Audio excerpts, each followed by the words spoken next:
When we imagine medieval soldiers, we often picture polished armor, fluttering banners, and heroic charges beneath a clear sky.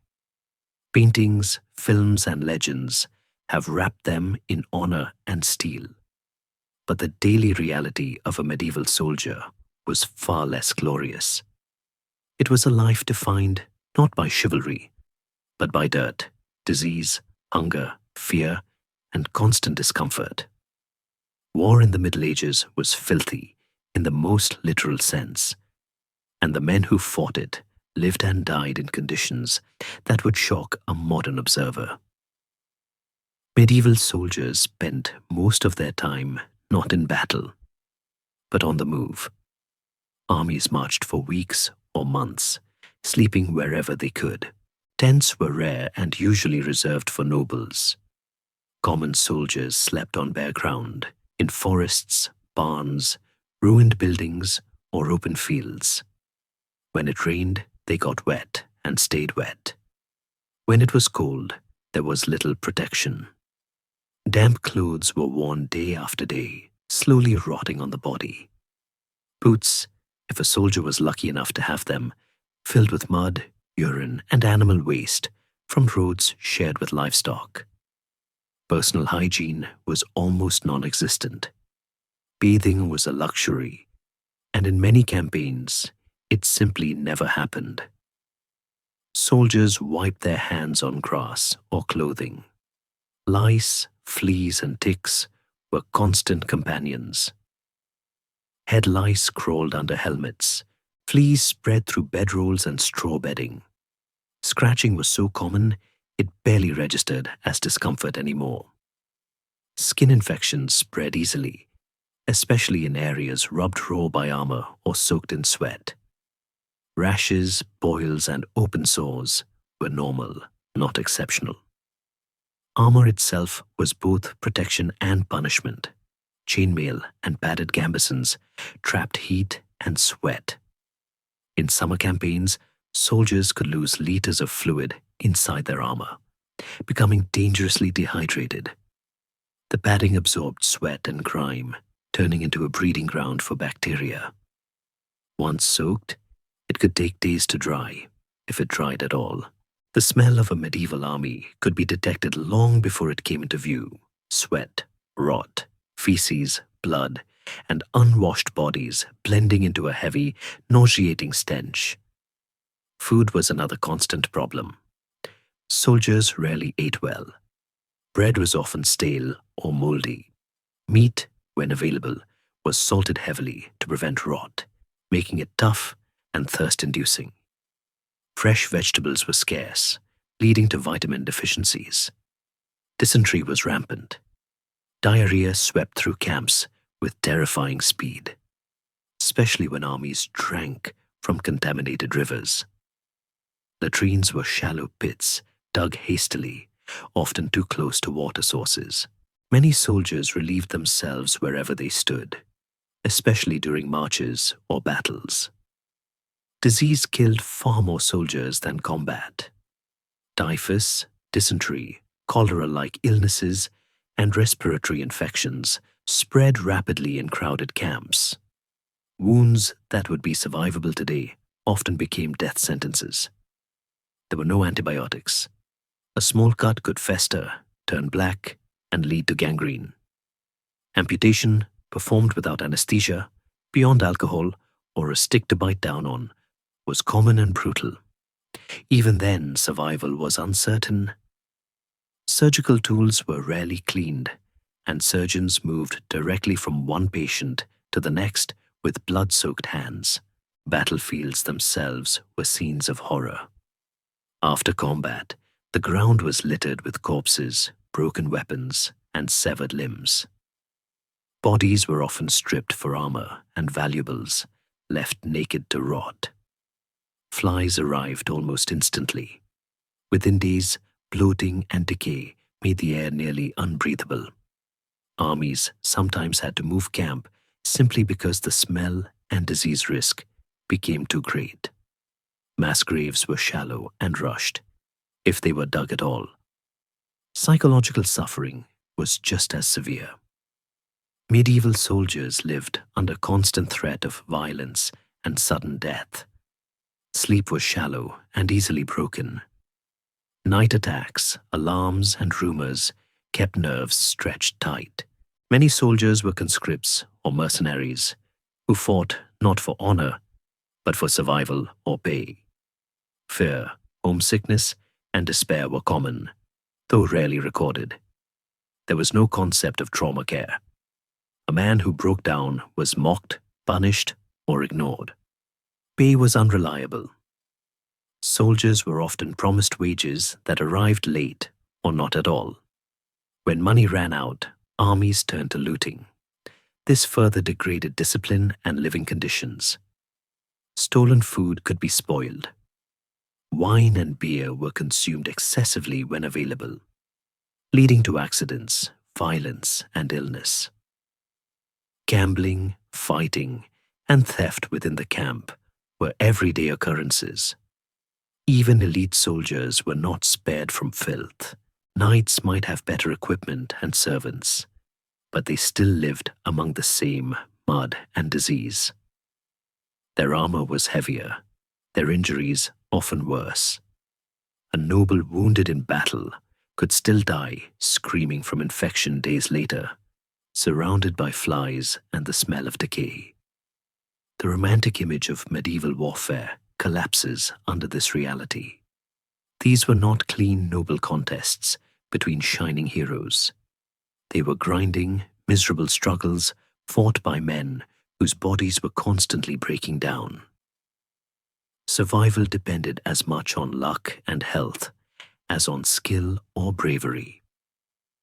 Understanding the filthy truth about medieval soldiers does not diminish their endurance. If anything, it makes it more real. They marched, fought, and suffered in conditions that pushed human limits every day. Not for glory, but because history, rulers, and circumstance gave them little choice. And when the banners fell and the chronicles ended, what remained was mud, blood, and the quiet suffering of men history rarely bothered to clean up. Close your eyes now. Let the darkness of your room soften into the twilight of a distant century. The air around you feels different here, heavier, thicker, smelling faintly of wet wool and wood smoke. We are stepping away from the clean edges of the modern world, drifting back 5, 6, 700 years to a place where the earth is always close and the silence is filled with the breathing of thousands of men. Can you hear the low murmur, the clinking of iron rings, the squelch of a boot pulling free from deep mud? We are here, invisible and safe, walking among them as they prepare to settle for the night. Before you get comfortable, take a moment to like the video and subscribe. But only if you genuinely enjoy what I do here. Let me know your city and local time in the comments so we can see where everyone is listening from. We stand at the edge of a vast encampment, perhaps in the muddy fields of France during the 100 Years' War, or on the rainy borders of Scotland. The sky is a bruised purple, heavy with clouds that promise more rain. The first thing you notice isn't the glory of war, but the overwhelming grayness of it. Everything is covered in a film of dust or mud. The bright colors of heraldry, the lions, the lilies, the eagles, are muted, stained by weeks of travel. The myth of the shining night is the first illusion to dissolve in this twilight. We tend to think of armor as permanently gleaming, like polished silverware on a dining table. But here, metal is a living thing that wants to return to the earth as rust.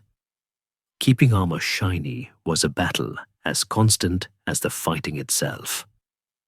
In fact, historians note that many soldiers and even knights painted their armor black or allowed it to darken naturally with oil and grease to prevent corrosion. That knight in shining armor you see in museums is often a parade piece, scrubbed clean by curators. Here, In the field, the men look more like beetles, dark and matte, coated in a protective layer of animal fat that smells rancid when the sun hits it. It is a practical, ugly reality. You might see a man sitting on a log, rubbing a mixture of sand and vinegar onto his helmet, his face smudged with soot, looking less like a hero and more like a tired mechanic working on an engine that refuses to start. There is a quiet humor in his frustration, the universal annoyance of a person doing a chore that never ends, trying to look dignified while scratching a flea bite under a breastplate is, after all, a battle no warrior ever truly wins. The ground beneath our feet is churned into a paste. Thousands of feet, horses, and wagons have turned this meadow into a quagmire. We move deeper into the camp, and the sensory details press in. The air is cold and damp, sinking into your bones, a sensation familiar to anyone who has been outside too long in November without a coat. But for these men, there is no warm radiator to return to. The dampness is their home. It seeps through the leather of their shoes, if they have shoes. It is worth noting that contrary to popular belief, not every soldier had boots. The poorest levies often wrapped their feet in rags or wore simple wooden clogs that sucked at the mud with every step. Imagine the sensation of wet fabric clinging to your skin, day after night, the cold ache settling into your joints until it becomes a dull, constant rhythm, like a second heartbeat. This is the baseline of their existence, a low-level physical misery that never quite goes away. As we float through the rows of makeshift shelters, we see the fragility of their protection. A tent, for a common archer, is often just a cloak strung over a branch or a huddled spot beneath a supply wagon. The wind cuts through these meager defenses with ease. Yet, there is a strange peace here, a camaraderie born of shared filth. Men huddle together for warmth, their breath misting in the cooling air, sharing a loaf of bread that is hard enough to break a tooth. We are just beginning this journey, standing at the precipice of their night. The sun has fully set now, and the only light comes from sputtering campfires that cast long, dancing shadows against the dark. The history books speak of tactics and dates, of kings and conquests, but they rarely speak of this, the shiver, the itch, the mud, and the waiting. We are going to walk this road with them, step by heavy step, uncovering the grime that history scrubbed away, finding the human heart beating beneath the dirty wool. The night is long, and the army is tired, but the story is just beginning. The dawn breaks, not with a burst of golden hope, but with the groan of waking men and the cracking of stiff joints. Before the sun has even crested the tree line, the camp is dissolving, transforming from a resting place back into a moving beast. We are watching the beginning of the march, the central activity of a soldier's life. In the movies, we cut from the war room map to the battlefield, skipping the weeks of agonizing travel in between.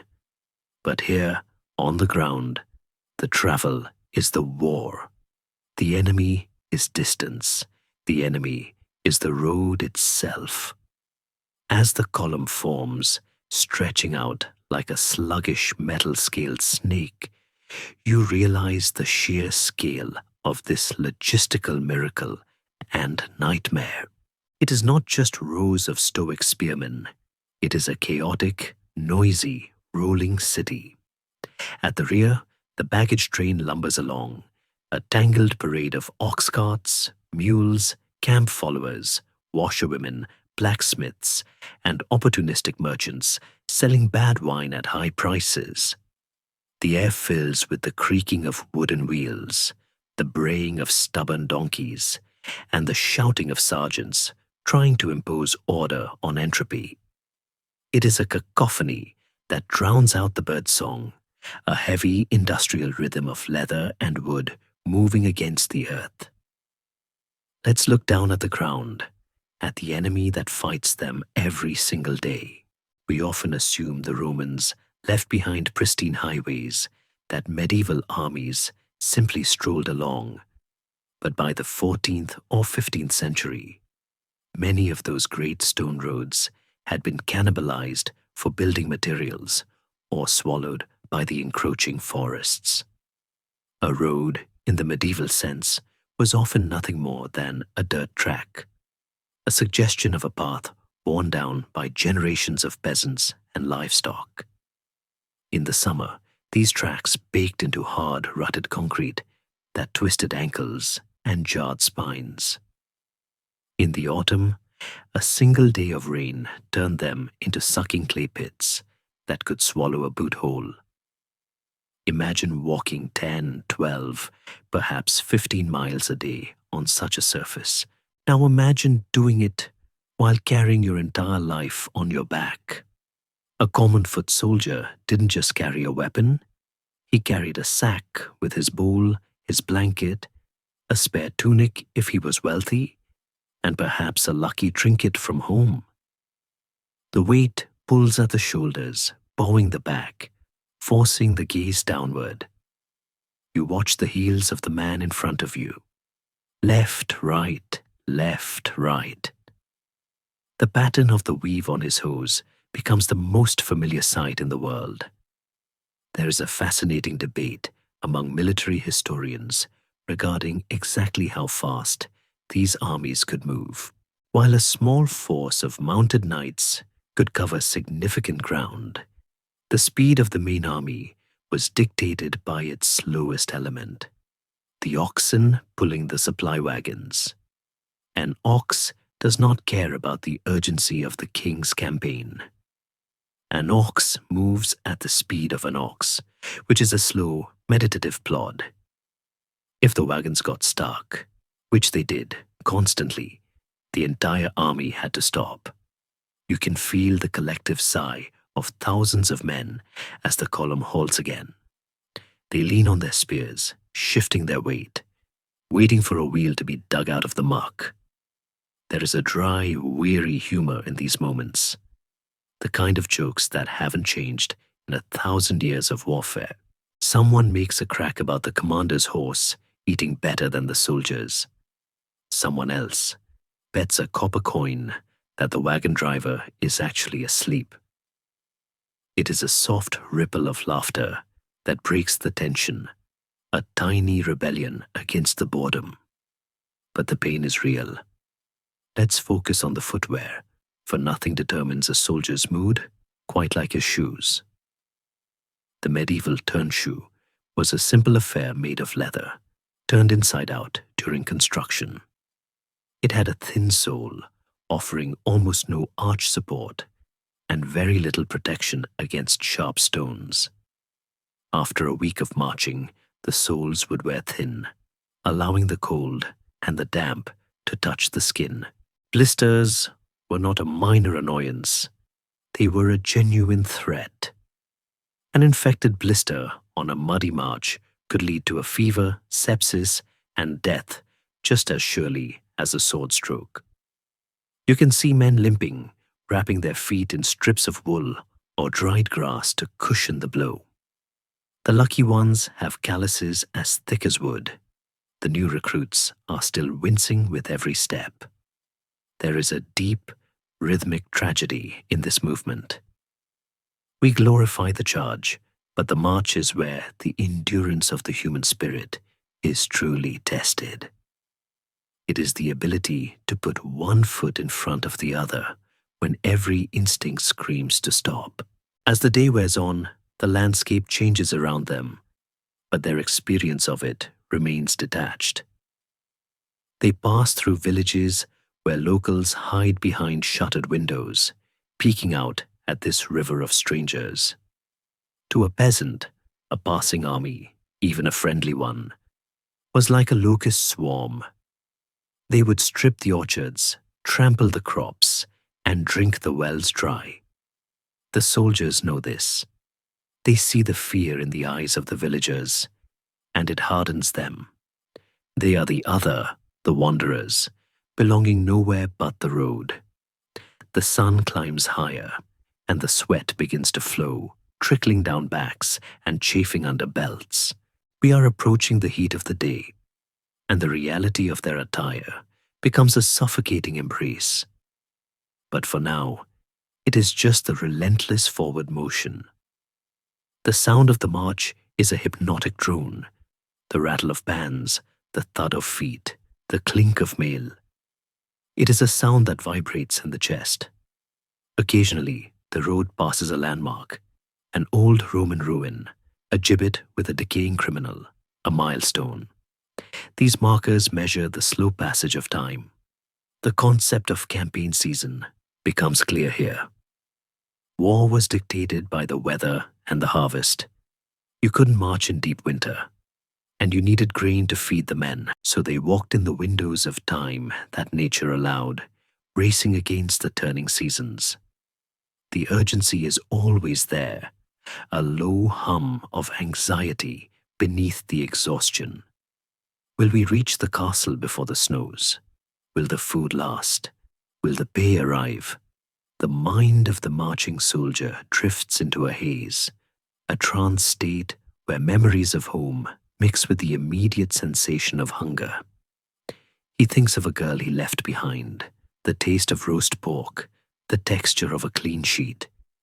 These thoughts are his escape, floating above the column like invisible banners. And then, as the light begins to fade, the order comes to halt. The relief is physical, a wave of endorphins as packs are dropped and belts are loosened. They have walked perhaps only 12 miles, but in the mud and the gear, it feels like 100.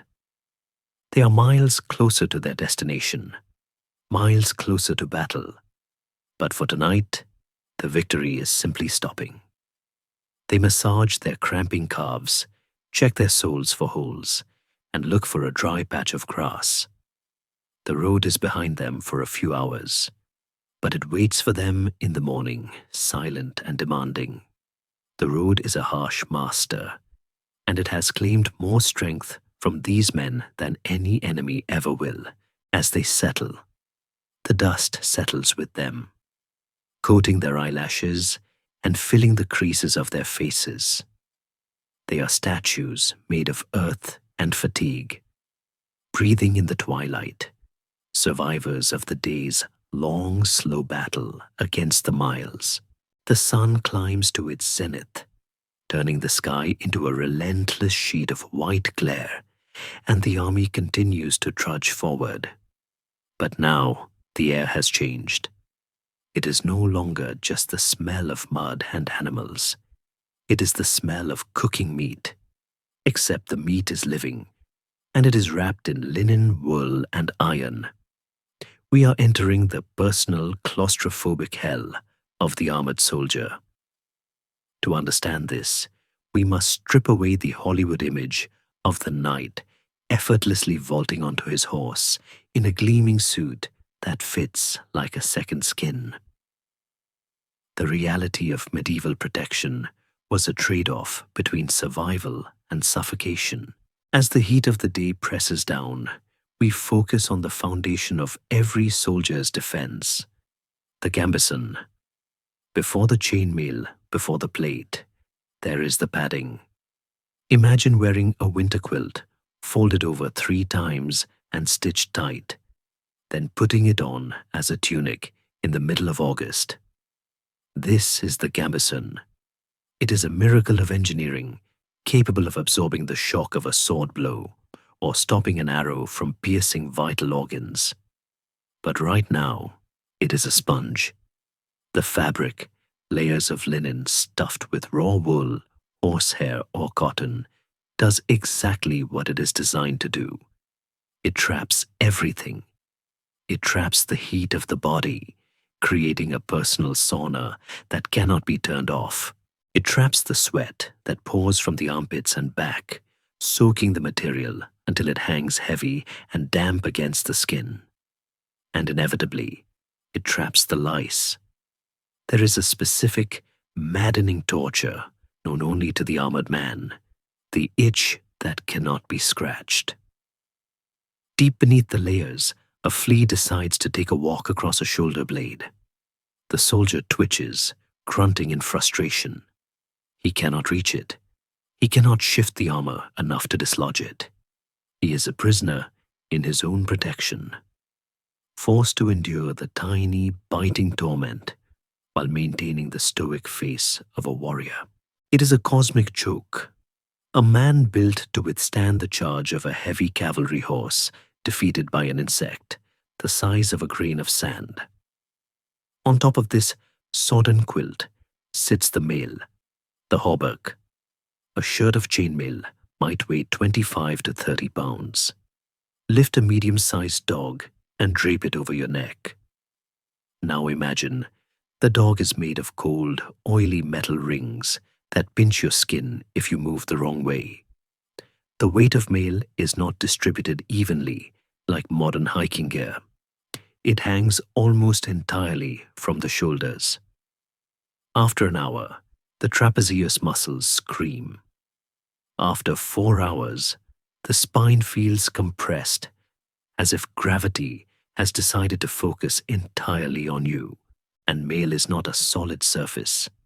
It moves, it ripples and clinks with every step, a constant metallic shushing sound that becomes the soundtrack of the march. It also conducts heat with terrifying efficiency. In the direct sun, the metal becomes hot to the touch, a radiator strapped to the chest.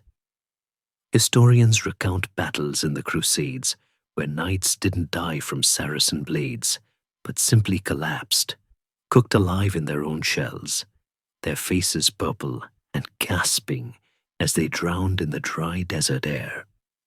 Then for the lucky or unlucky wealthy few, there is the plate. By the late Middle Ages, plate armor was a masterpiece of articulation, allowing for a surprising range of movement. A trained knight could indeed do a somersault, run, and vault. But can do and want to do are very different things. The helmet is the final seal on the oven. Lowering a visor is like closing the door to the world. The field of view narrows to a thin horizontal slit.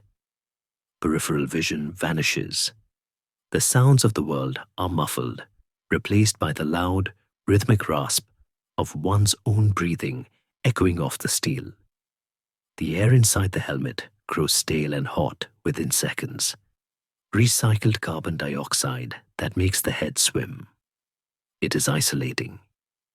You are alone in there, cut off from the man marching next to you, locked in a dark, humid box, smelling of your own fear and unbrushed teeth. There is a scholarly debate that often arises here regarding the mobility versus protection curve. Victorian historians often depicted knights as clumsy turtles who needed cranes to be hoisted onto horses, a myth that has been thoroughly debunked. However, modern experimental archaeology has swung the pendulum back slightly, noting that while they could move, the energy cost was astronomical. Walking in full kit burns calories at a rate that would exhaust an Olympic athlete. The soldier is not just fighting the terrain, he is fighting the friction of his own gear. Every lift of a leg requires lifting pounds of steel greaves. Every swing of an arm fights the resistance of the pauldrons. They are burning fuel they often do not have, leading to a fatigue so deep it reaches the marrow. And let us not forget the fluids. The human body, encased in this non-breathable shell, loses water at an alarming rate. A soldier could sweat out liters in a single march. The dehydration sets in silently, a headache behind the eyes, a dryness in the mouth, a cramping in the calves. But stopping to drink is a process, and stopping to relieve oneself is a logistical nightmare. The complexities of using a latrine while wearing a suit of armor are rarely discussed in heroic ballads, but they were a daily, humiliating reality. The codpiece eventually evolved, partly for convenience, but for many, especially the lower ranks in complex layered defenses. Nature's call involved a frantic struggle with laces, belts, and buckles, often leading to soiled breeches and a foul mood. It is hard to feel chivalrous when you are hopping on one foot trying to untie a knot before it's too late. The stench of the armor itself is a living entity. You cannot simply throw a gambeson in the washing machine. These garments were worn for weeks, absorbing sweat, rain, mud, and blood. They developed a bacterial culture all their own. The smell of a medieval camp was pungent, but the smell of the men was a distinct cocktail of ammonia, wet dog, and sour milk. When they finally peeled these layers off at night, if they felt safe enough to do so, the skin beneath was often pale, wrinkled like a prune, and covered in heat rash. The chafing points, neck, underarms, groin, would be raw and red, sometimes bleeding. They would rub animal fat or soothing herbs on the sores, wincing as the air hit the tender skin. This was the second skin of the soldier, not the shining steel, but the rubbed raw flesh beneath it. Yet, despite the misery, the armor was loved.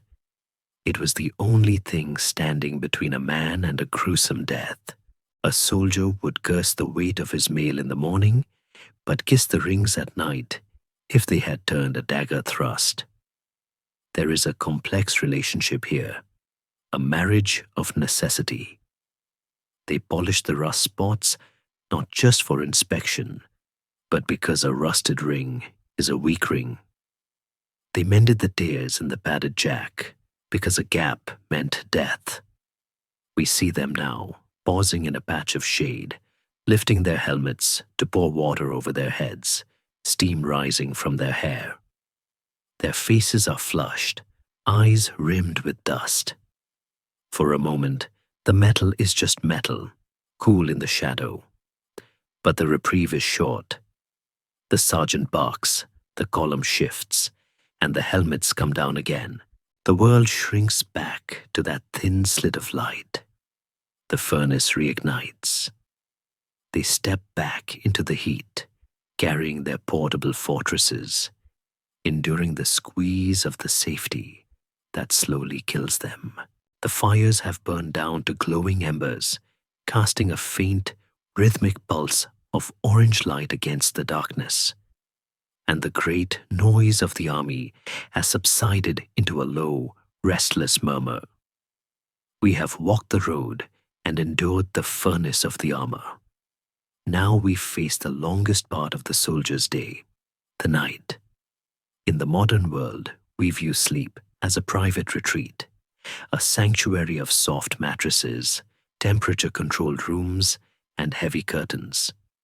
But for the medieval soldier, sleep is a communal, exposed, and often elusive act.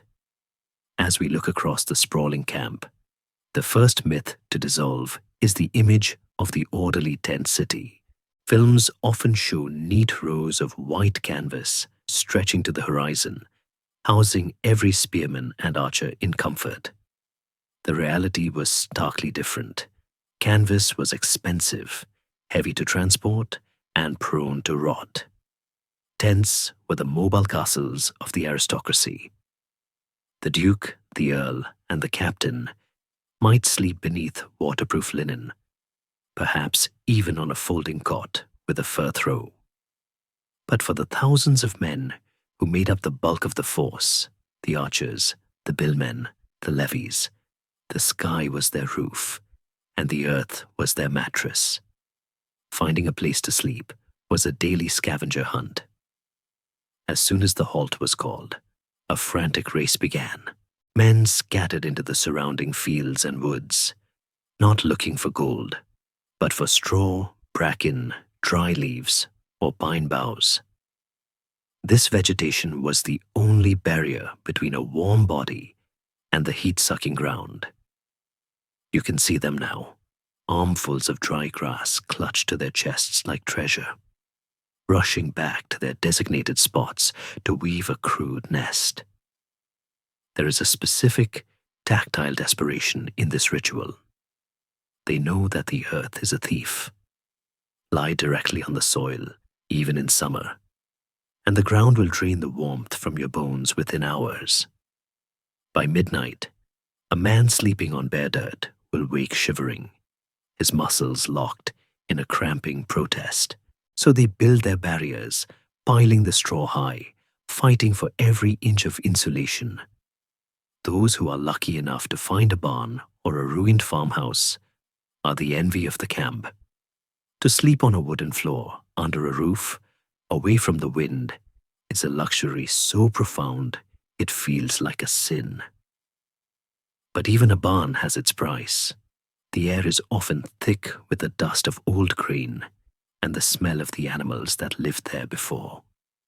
And the space is packed so tight with bodies that turning over requires a negotiated treaty with 3 other men. For the majority outside, the bed is a cloak.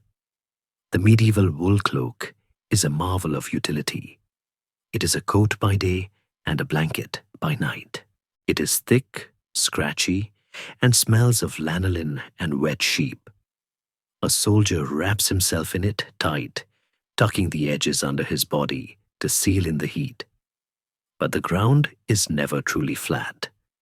There is always a root, a stone, or a hardened rut of mud that seems to position itself directly under a hip bone or a kidney. You shift, you groan, you try to dig a hollow for your shoulder, but the earth is stubborn. It does not yield. After a while, exhaustion wins over discomfort, and you drift off. But it is a shallow, fragile sleep, and you are never alone. The concept of personal space does not exist here. Men sleep in messes, small groups who cook, eat, and fight together, and at night, they sleep in a pile. It is a biological necessity. Shared body heat is the most efficient furnace they have. You sleep with a stranger's elbow in your back and another man's breath on your neck. It is intimate without being affectionate, a survival mechanic of stacking bodies against the cold. Then come the visitors. The straw that provides warmth also provides a home for the army's smallest, most persistent camp followers. The rustle in the bedding isn't always the wind. Mice, rats, and voles are drawn to the scent of food scraps and leather. It is a common, startling awakening to feel tiny claws skittering across a leg or, worse, a face. A soldier might jolt awake, slapping at the dark, his heart hammering, only to hear the soft squeak of a retreating field mouse. There is a dark humor in the camp about the rats, that they are the only ones getting fat on the campaign, that they march better than the infantry. But the laughter is tired, and smaller still are the fleas. The warmth of the sleeping bodies wakes them up. As the soldiers settle, the biting begins. It is a torture of inches, a prickle at the ankle, a burn at the waist. You scratch, half asleep, tearing the skin, inviting the very infections that might kill you later. The sound of scratching is as much a part of the night symphony as the wind in the trees. The weather, of course, respects no truce. If it rains, the misery multiplies exponentially. A woolen cloak can turn water for a while, but eventually it soaks through. The straw beneath becomes a sodden mash. There is nothing quite as demoralizing as waking up in a puddle. The water is cold, dark, and relentless. It drips from the nose, runs down the neck, and pools in the boots. In these moments, the psychological toll is heaviest. A man lies there, shivering uncontrollably, staring up at a grey, weeping sky, and questions every choice that led him to this muddy field. There is no escape, no indoors to retreat to. You just have to endure it until the sun returns.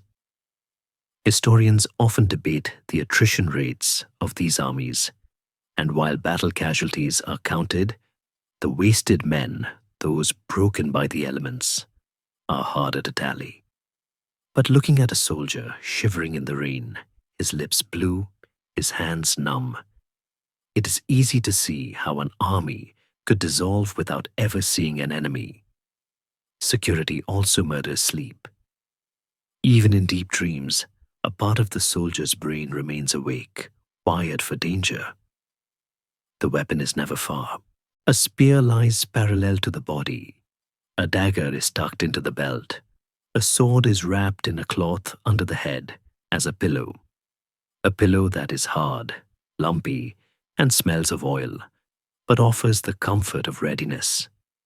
They sleep with their boots on, ready to run or fight in seconds.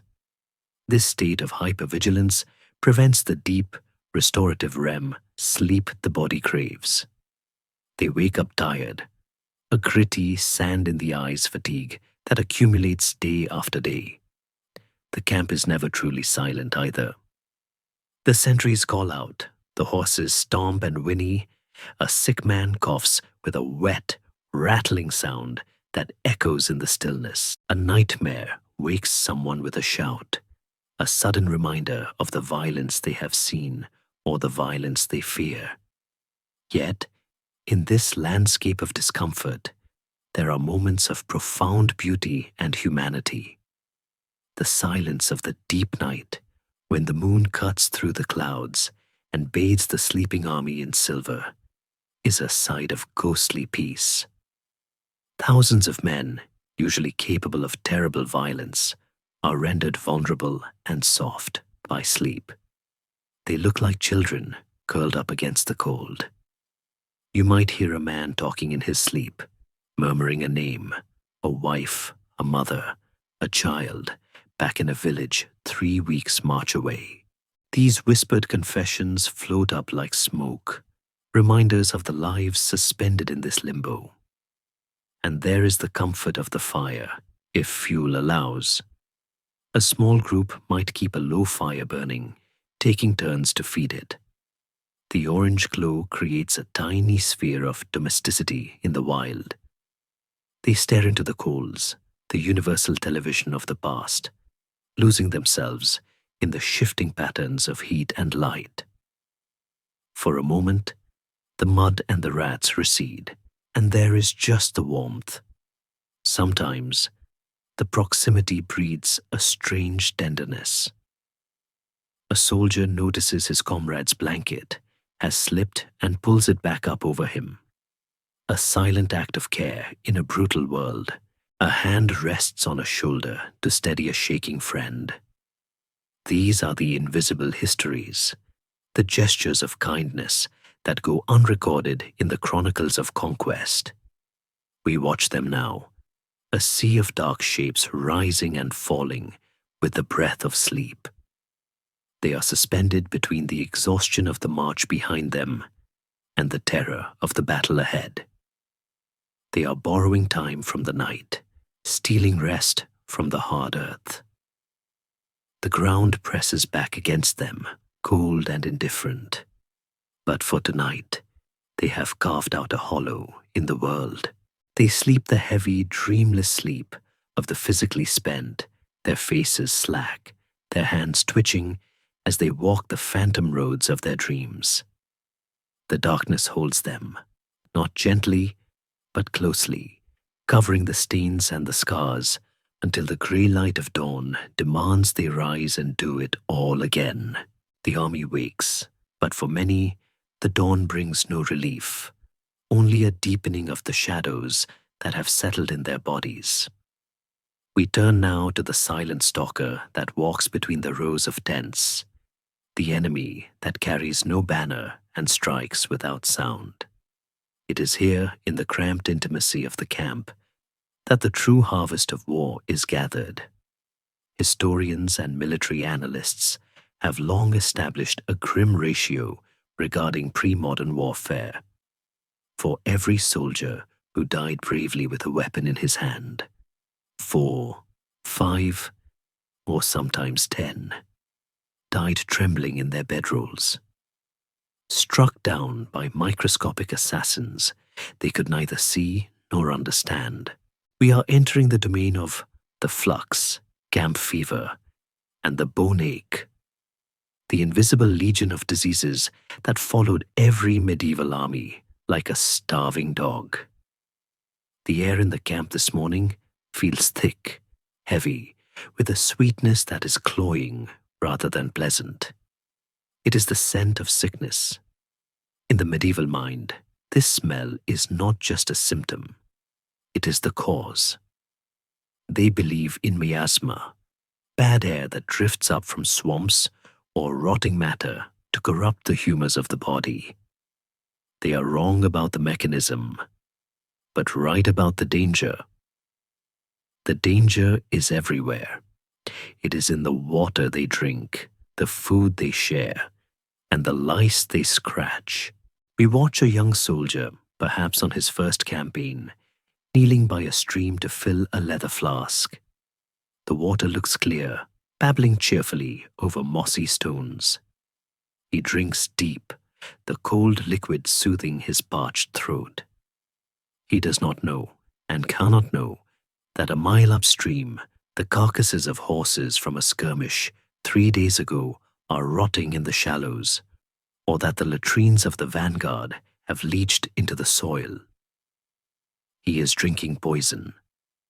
Within hours, the cramps will begin, a sharp, twisting knot in the gut that doubles him over.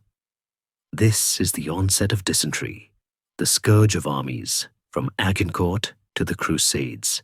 They call it the bloody flux, a name that captures the visceral horror of the condition. It is an unglamorous, humiliating way to die. The bowels turn to water, stripping the body of fluids faster than they can be replaced. We see men stumbling towards the latrine trenches, shallow, hastily dug ditches on the edge of the camp that swarm with flies. The smell here is a physical wall, a noxious barrier that makes the eyes water. But soon, the sick are too weak to even make the journey. They lie in their tents or under their wagons, soiling themselves, their dignity stripped away by the relentless purging. It is a slow drying out of the human frame. Their eyes sink into their skulls, their skin loses its elasticity, and a terrible lethargy takes hold. There is no morphine to dull the pain, only the hope that the body's own fire will burn out before the life does. There is a tragic irony in the medieval soldiers' relationship with water. They knew, in a folk wisdom sense, that water could make you sick. This is why the daily ration of small beer or watered-down wine was so vital. The brewing process boiled the water, and the alcohol acted as a mild antiseptic. A soldier deprived of his beer ration wasn't just grumpy, he was in genuine danger. But when the supply wagons lag behind or the barrels run dry during a siege, there is no choice. Thirst is a primal drive. A man will drink from a muddy hoofprint if he is desperate enough. And so the cycle resets. The bacteria, Shigella and Salmonella, multiply in the warm gut, passing from man to man through unwashed hands and shared bowls. In a camp where hygiene is defined by wiping one's hands on a tunic, the spread is explosive. Then there is the fever that comes from the companions we met earlier. The lice. Typhus, often called camp fever, rides on the backs of the tiny insects that infest every seam of clothing. When a soldier crushes a louse and scratches the bite. He grinds the infected bacteria into his own bloodstream. The result is a delirium that strikes with terrifying speed. We move to a corner of the camp designated for the sick, a hospital in name only. It is a place of shadows and groans where men toss on straw pallets, their skin burning to the touch. The fever dreams take them. A rugged bikeman who stood firm against a cavalry charge last week is now fighting phantoms. He shouts at invisible enemies, his thrashing limbs weak and uncoordinated. His comrades watch with a helpless, heavy sadness. They might try to cool his brow with a wet rag, but the water is tepid. They might try to force a little broth between his cracked lips, but mostly they just wait. Scholars often debate the medical knowledge of the time. While we tend to dismiss medieval medicine as pure superstition, there were practical surgeons who understood the value of cleaning wounds with wine or vinegar. However, systemic diseases were a mystery. The cures were often as punishing as the ailments. A barber surgeon might be called to bleed a patient, opening a vein to let the bad blood escape, theorizing that the fever was a result of an excess of blood, the sanguine humor. We watch as the lancet cuts the skin, the dark red flow catching the light. The soldier is already weak from dehydration. Losing a pint of blood pushes him closer to the edge. It is a tragedy of good intentions, a desperate attempt to restore balance to a body that is fighting a war on a cellular level. The social hierarchy offers no immunity here. King Henry V of England, the victor of Agincourt, the warrior king of legend, died not by the sword, but by the flux, shitting himself to death in a tent, just like the lowest archer in his retinue. The bacteria do not care about nobility. They do not bow to coats of arms. In the sick tent, the velvet cloak is soiled just as quickly as the wool blanket. This shared vulnerability creates a strange, grim equality. When the fever takes hold, every man is just a frightened child wanting it to stop. The camp moves around them, a busy hive of life that tries to ignore the pockets of death. The healthy soldiers give the sick tents a wide berth, holding breath-soaked cloths over their noses, warding off the miasma with superstitious gestures. And what happens when the army must move? This is the hardest truth of all. An army on the march cannot carry hundreds of sick men on litters. The wagons are full of grain and arrows. A decision must be made, cold and calculus-based. If a man cannot walk, he is often left behind. Maybe he is left in a local monastery if the monks are charitable. Maybe he is left in a village barn. Or maybe, if the retreat is hasty, he is simply left by the side of the road with a flask of water and a prayer. We watch the column form up, the dust rising, the noise returning. A soldier looks back at the shape of his friend, huddled under a tree, a small bundle of misery against the vast landscape. The guilt is heavy, but the survival instinct is stronger. He turns his head forward, grips his spear, and keeps walking. To stop is to join the fallen. In the quiet that follows the army's departure, the reality of the invisible foe becomes stark. The battlefield leaves scars on the land, but disease leaves no mark on the grass. It only leaves silence. The fever burns itself out, one way or another. The flux claims its due. The soldier who survives is gaunt, a ghost of his former self, his clothes hanging loose on a frame stripped of muscle.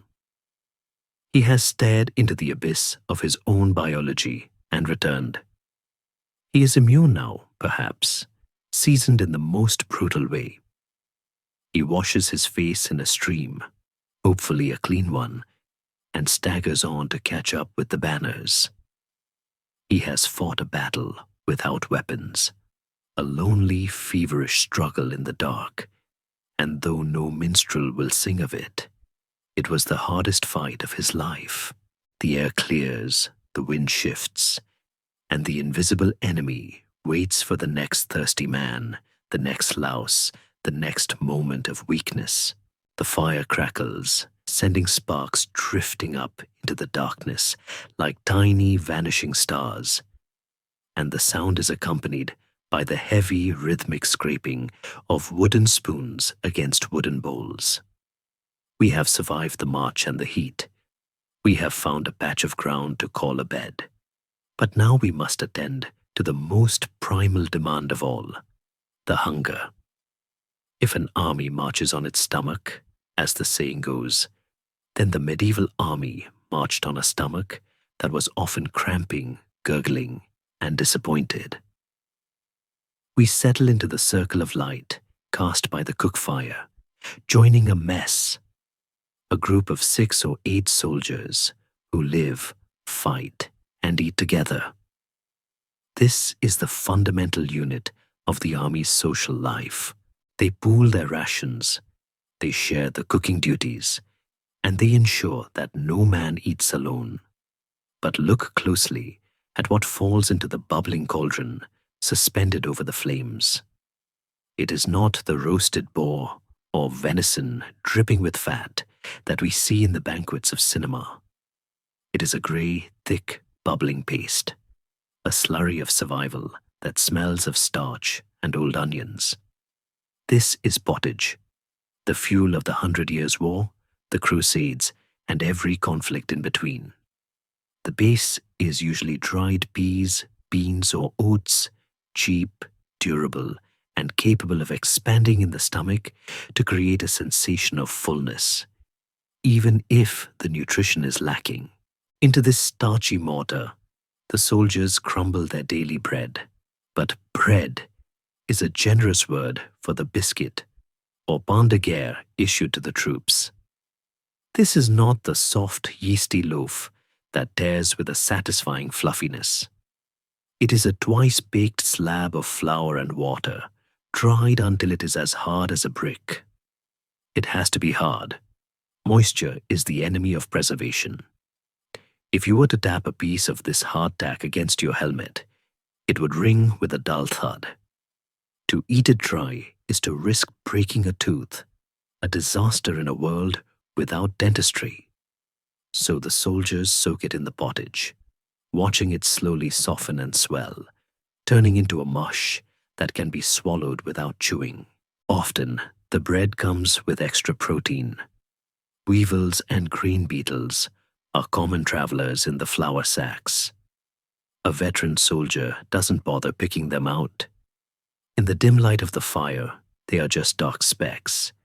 And as one grim joke goes, at least they have been fed on the king's grain, so they must be of good quality. There is a strange intimacy in watching a man calmly eat around the mold on a crust, scraping off the green fuzz with a knife before dipping the rest.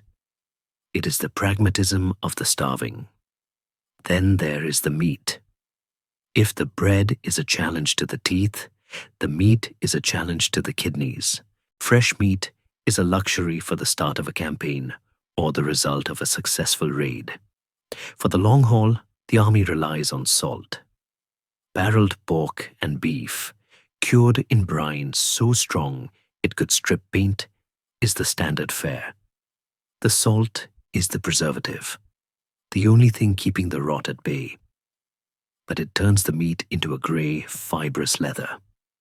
Before it can be eaten, it must be soaked for hours in fresh water to leach out the brine. If the army is on the move and water is scarce, the soldiers might only have time for a quick rinse. The result is a meal that tastes of nothing but the sea and burning thirst. Imagine eating a piece of shoe leather marinated in ocean water. It sustains life, but at a cost. The salt intake drives a maddening thirst, forcing the men to drink more of the questionable water we spoke of earlier, feeding the cycle of dysentery. It is a trap. Eat and thirst, or starve and weaken. Historians and logistical experts still debate the precise balance of how these armies were fed, specifically regarding the tail versus the land.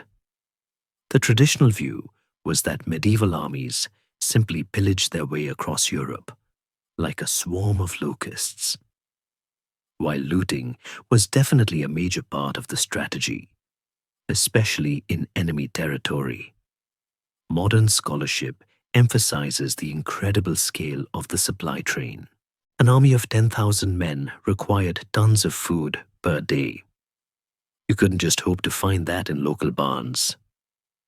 There were massive, complex networks of merchants, drovers, and millers following the banners, a moving market that sold food to the soldiers. Yes, the soldier often had to buy his own food from his wages. The king provided the hardtack, but if you wanted cheese, onions, or ale, you paid the sutlers who followed the camp. This adds a layer of economic anxiety to the hunger. A soldier who gambled away his pay might literally starve while surrounded by food he couldn't afford. The diet lacked one crucial element: freshness. The green hunger is a subtle, creeping malaise. Vitamin C is absent from the dried peas and salted pork. After a month or two on campaign, the effects of scurvy begin to appear, long before it was identified by naval doctors. The gums swell and become spongy. Teeth loosen in their sockets. Old wounds, healed years ago, mysteriously open up and begin to bleed again as the collagen in the body breaks down.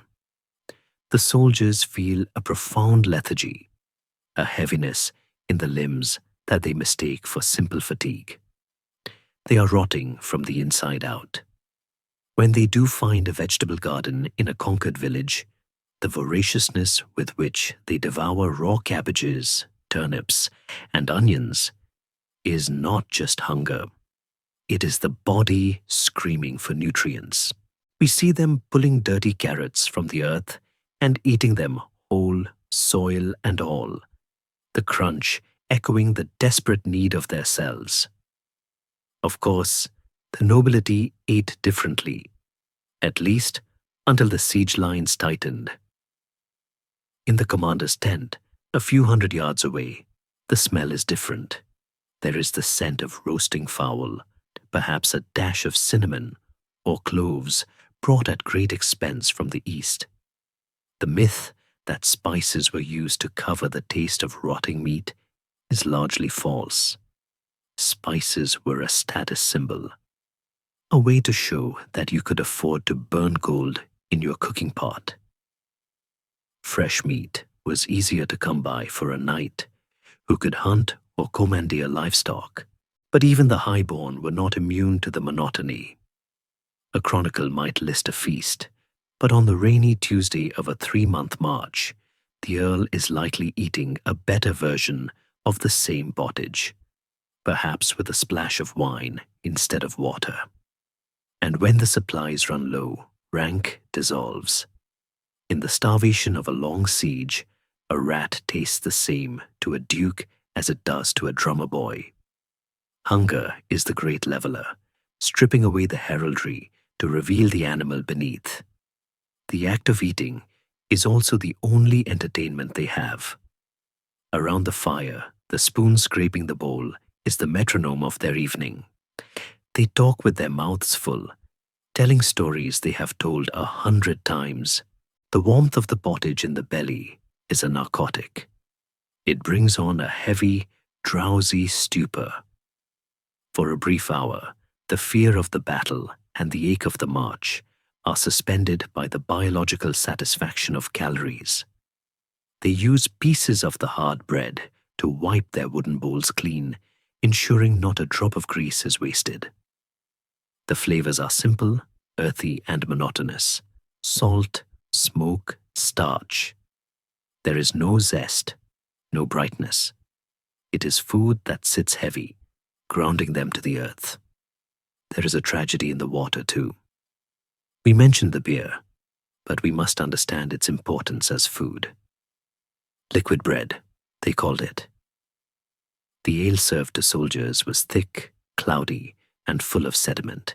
It provided a significant portion of their daily caloric intake. A soldier might drink a gallon of this weak beer a day. It kept them in a mild, perpetual buzz, a soft haze that dulled the sharp edges of their discomfort. When the beer ran out and they were forced to drink water, the morale collapsed not just because of the risk of disease, but because they were losing their fuel, their comfort, and their anesthetic all at once. The sober army is an unhappy army. As the meal concludes, the scraps are tossed into the fire or saved for the morning. The men lean back, picking their teeth with splinters of wood, belching loudly, a sound that is not rude here, but a signal of survival. They have fueled the machine for another day. The hunger has been beaten back into its cage, though it rattles the bars, waiting for morning. The cook fire burns down to embers, the red eyes of the heat staring back at them. The taste of salt lingers on the tongue, a reminder of the preservation that keeps the meat and the men from decaying too quickly. We leave them there, digesting their grey gruel, the warmth spreading through their tired chests, satisfied with a meal that we would likely refuse to feed to a pet, but which to them is the most beautiful thing in the world. Another day of life, swallowed one spoonful at a time. We step away from the dying embers of the cook fire and the comfort of the shared meal, moving toward the edge of the camp, where the air grows heavy with a different, sharper scent. It is the metallic tang of copper, the smell of old blood, and the acrid bite of vinegar. We are approaching the surgeon's tent.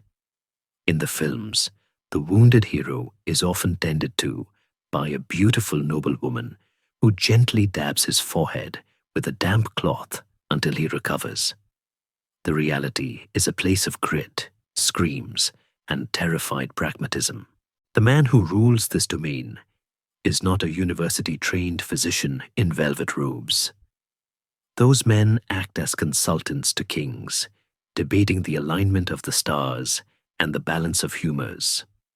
The man standing here, wiping his hands on a leather apron stiff with dried stains, is a barber surgeon.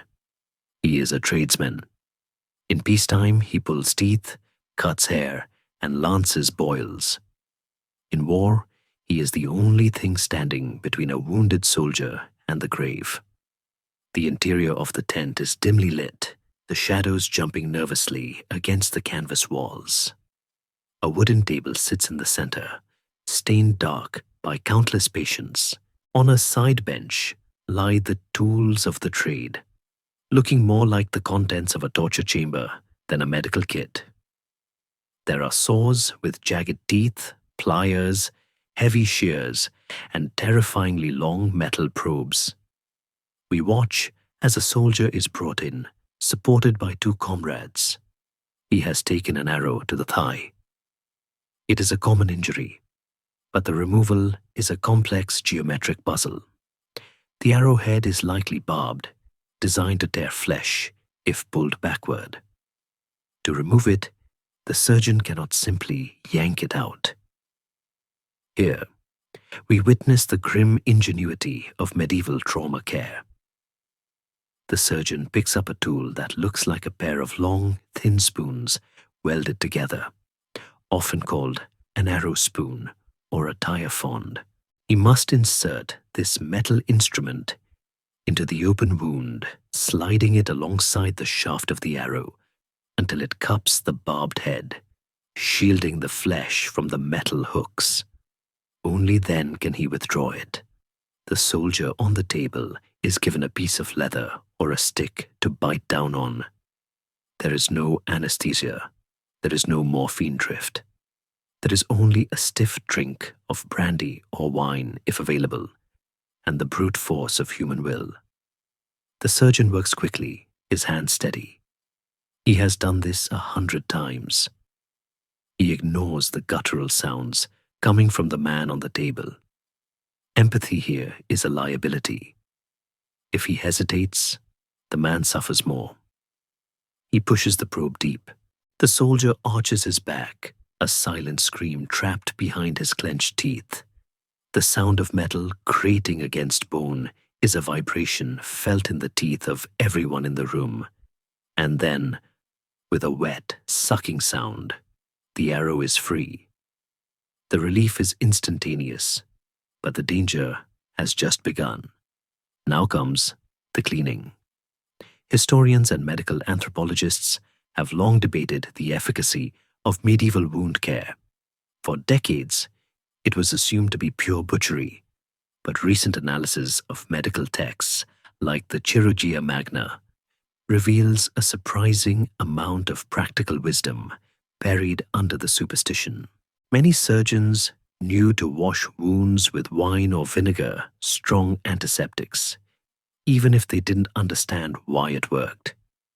They used honey, which has natural antibacterial properties, to dress the cuts.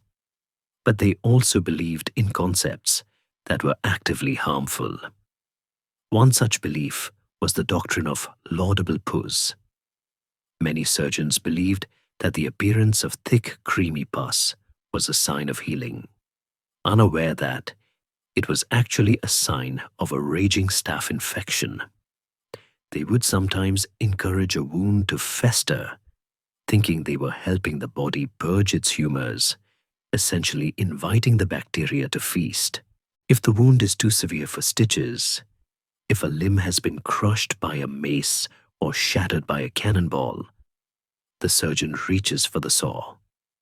Amputation is the grim finale of the medical tent. Speed is the only mercy. The surgeon must cut through skin, muscle, and bone in under a minute to prevent the patient from dying of shock. We watch the preparation with a sense of dread. A tourniquet is tied tight above the injury. The saw rasps. It is a sound that defies description. A raw, organic tearing that makes the skin crawl. The assistants, usually just strong men from the camp, hold the patient down, their weight the only restraint. Once the limb is gone, the bleeding must be stopped. The surgeon turns to the brazier of coals glowing in the corner. He pulls out a cautery iron, the metal glowing a dull, angry cherry red. This is the moment that breaks even the hardest men. The smell of burning flesh fills the tent instantly, a thick, greasy smoke that clings to hair and clothes. It is a scent that never truly leaves the memory of those who smell it. The heat seals the veins, searing the tissue into a black, hard scab. It is brutal, agonizing, and remarkably effective at stopping blood loss. The soldier often passes out from the pain at this point, a mercy granted by a shutting down nervous system. Yet amid the blood and the fire, there is a strange tenderness in the surgeon's movements. He is not a sadist. He is a mechanic of the human body, doing his best with dull tools and half-understood theories. He wipes the brow of the unconscious man. He bandages the stump with linen strips, laundered, hopefully, though often by washerwomen using river water. There is a quiet moment after the chaos where the surgeon looks at his work, judging the chances. Will the fire, gangrene, take him? Will the fever come? It is a gamble. He cleans his knife on his apron, perhaps dipping it in a bucket of water that is already pink with the blood of the previous 3 patients.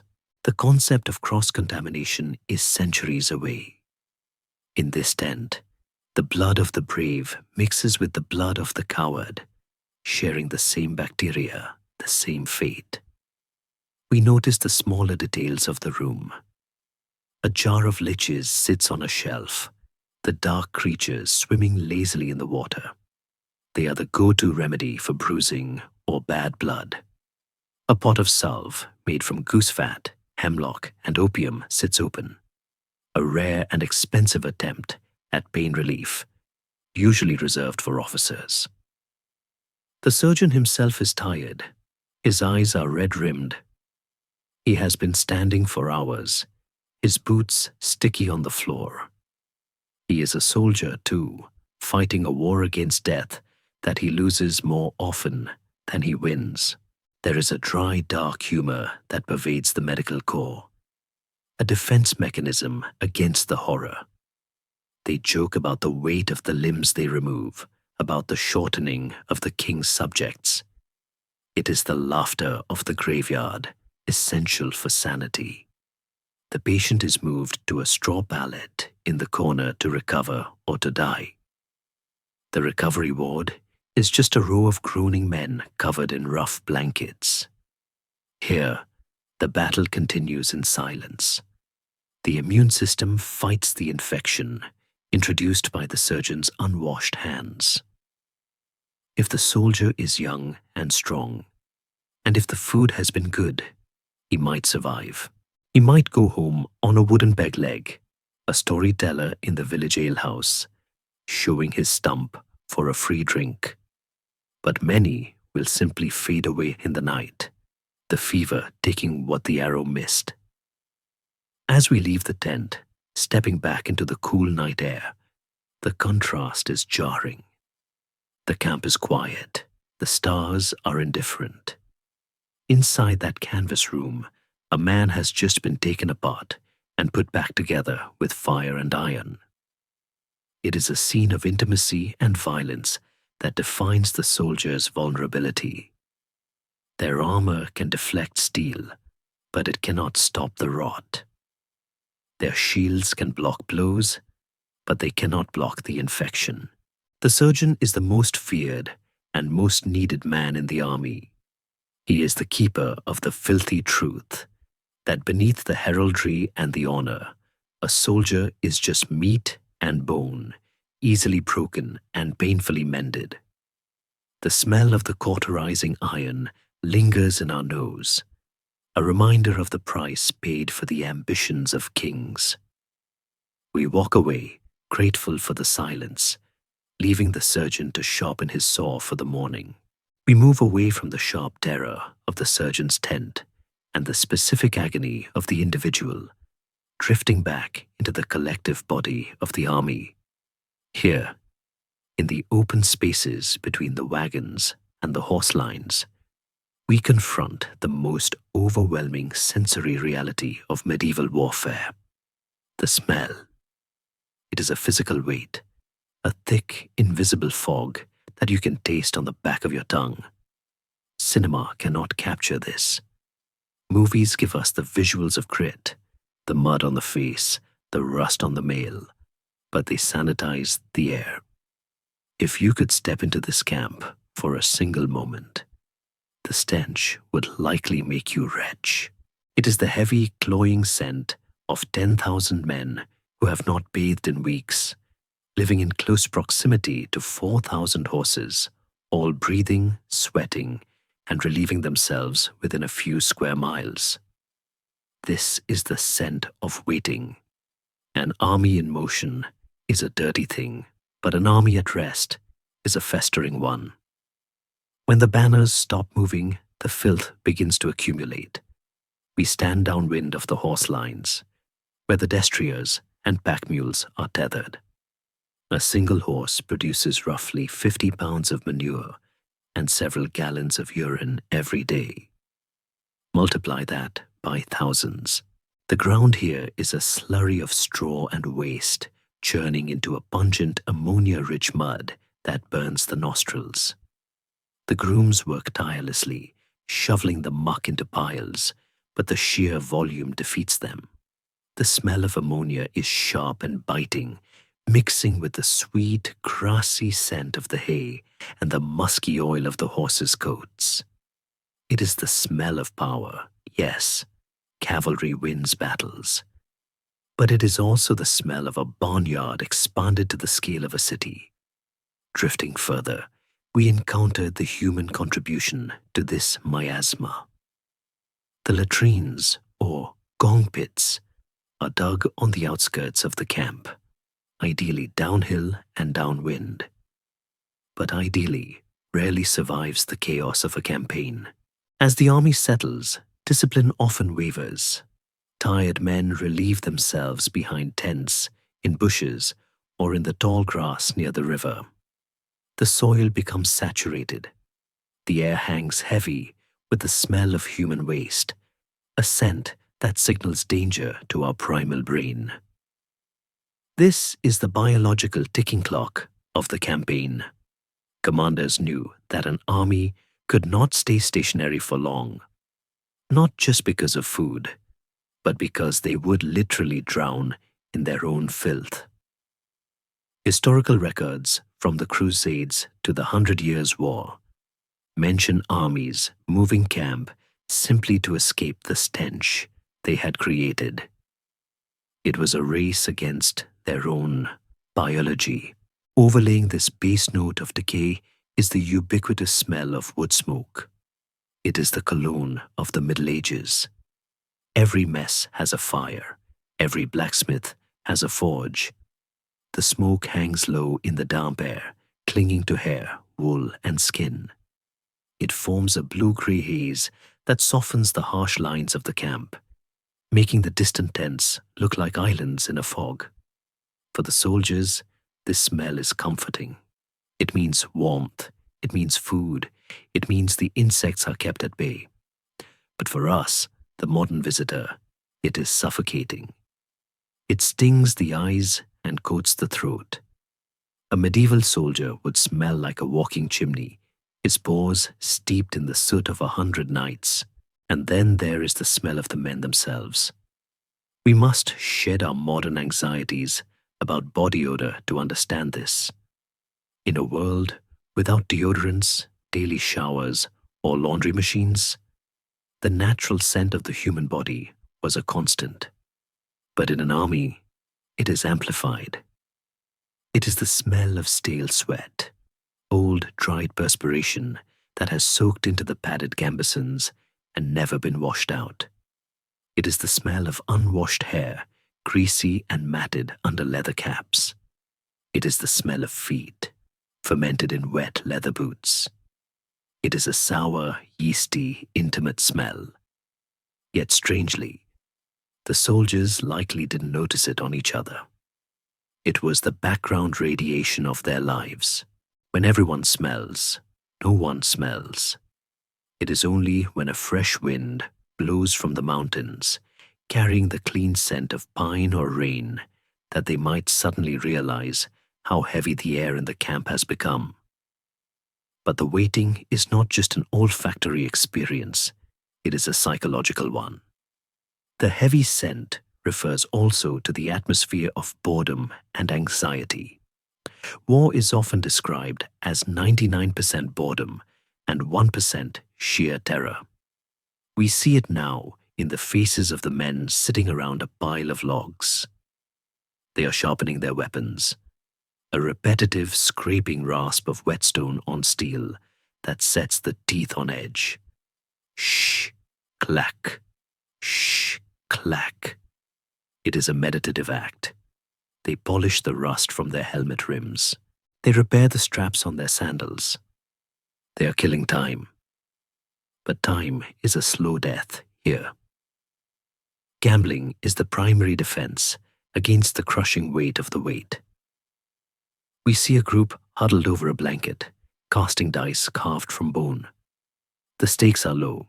A few copper coins, a pair of good boots, a promise of a future drink. But the intensity is high. Arguments flare up quickly, fueled by the frustration of inactivity. A fistfight breaks out, a sudden scuffle in the mud that ends as quickly as it began, leaving two men panting and glaring at each other. Their anger displaced from the enemy they cannot yet see to the brother they live with. The commanders tolerate this vice because it keeps the men occupied. A soldier focused on the dice is not thinking about the dysentery in the next tent or the terrifying rumors of the enemy's strength. The rumors. The scuttlebutt. A term that would come later from the naval water barrel. But the concept is ancient. In the absence of news, the camp generates its own. The French have 10,000 knights. The king is sick. There is no money for wages. The rumors fly through the rows of tents faster than arrows. We watch a young soldier listening to an old veteran spin a tale of a monstrous enemy champion. The boy's eyes are wide, his hand gripping his spoon tight. The fear here is not the sharp adrenaline of combat. It is a low-grade, gnawing anxiety. It is the fear of the unknown. They are waiting to die, or to be rich, or to be maimed, and they have no way of knowing which ticket they will draw. This stagnation creates a unique camaraderie. They are trapped in this smelly, muddy, smoky purgatory together.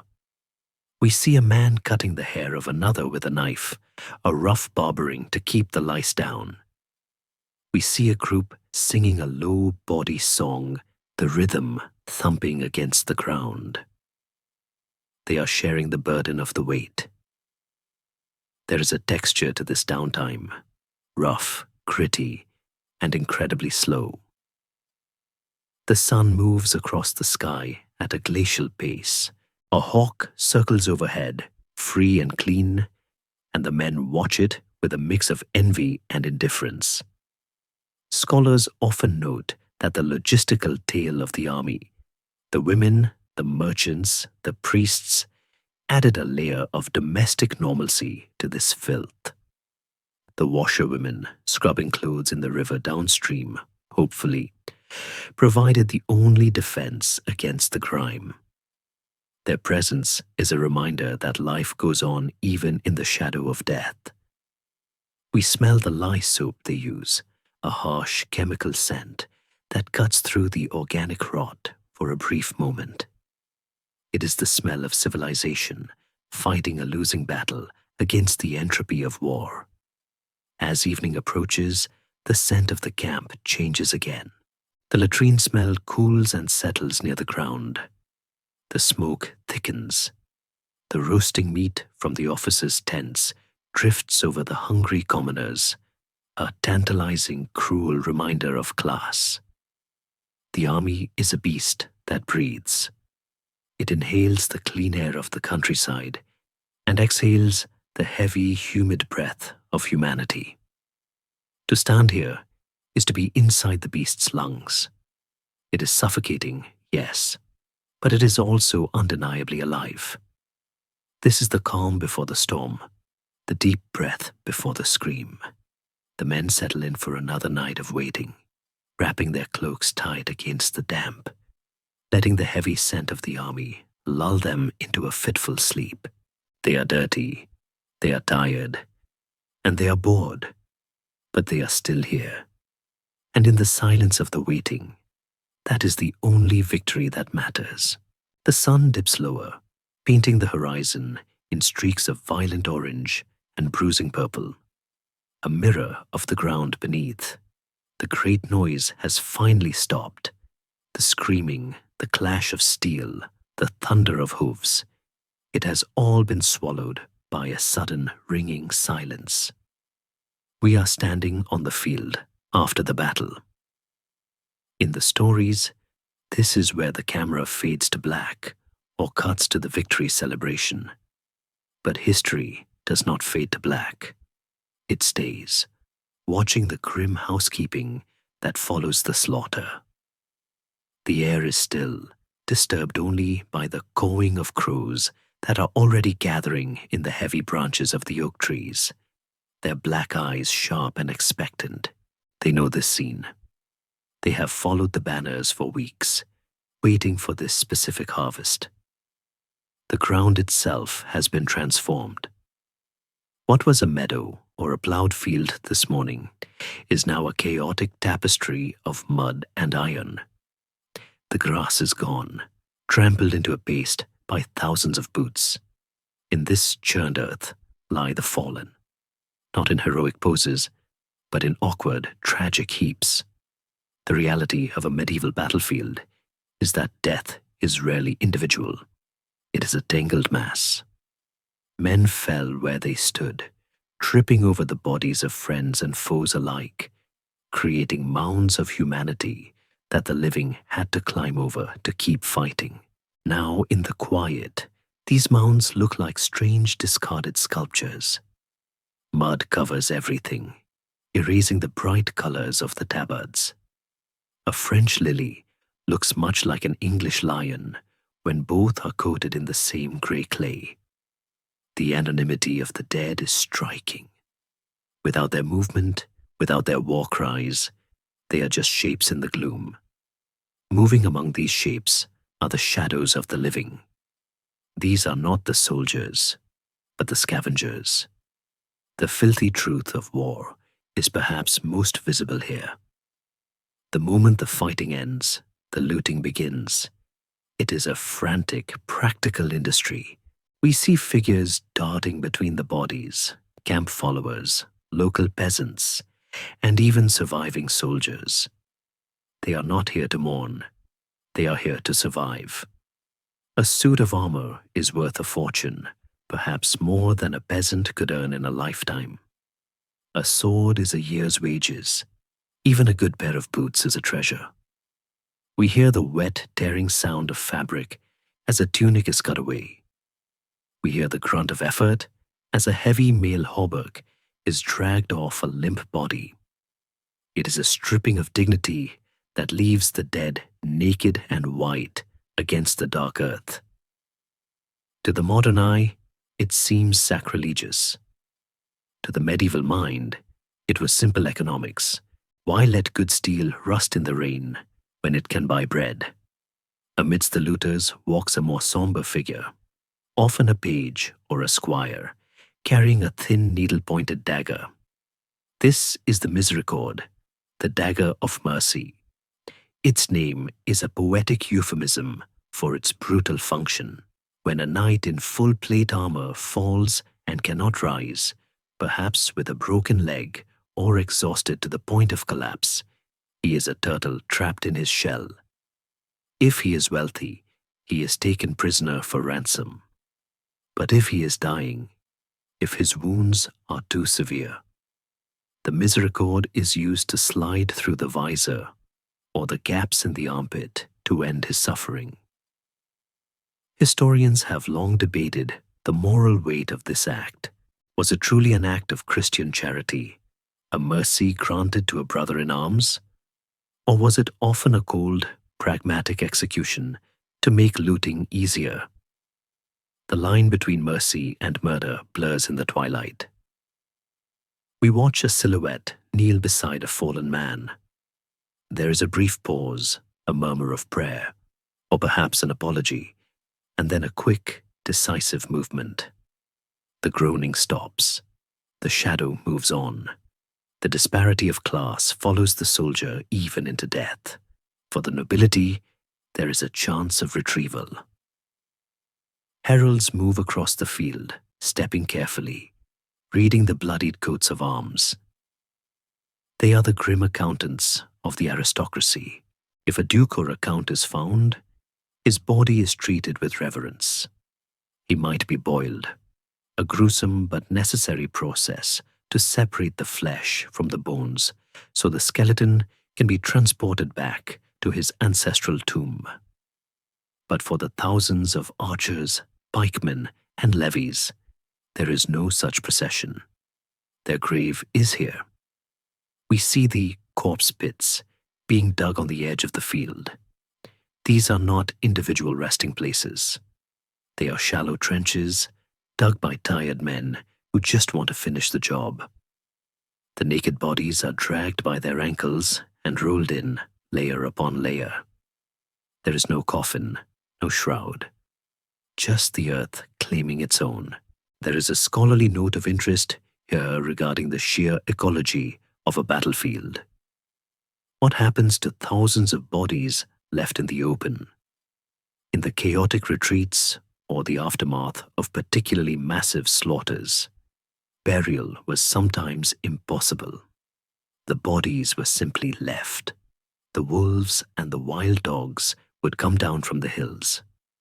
The birds of war, ravens, kites, and buzzards, would feast for weeks. The smell would become a landmark, a wall of putrefaction that could be detected for miles. Farmers would avoid these fields for years, claiming the crops grew too green and too tall in the blood-soaked soil.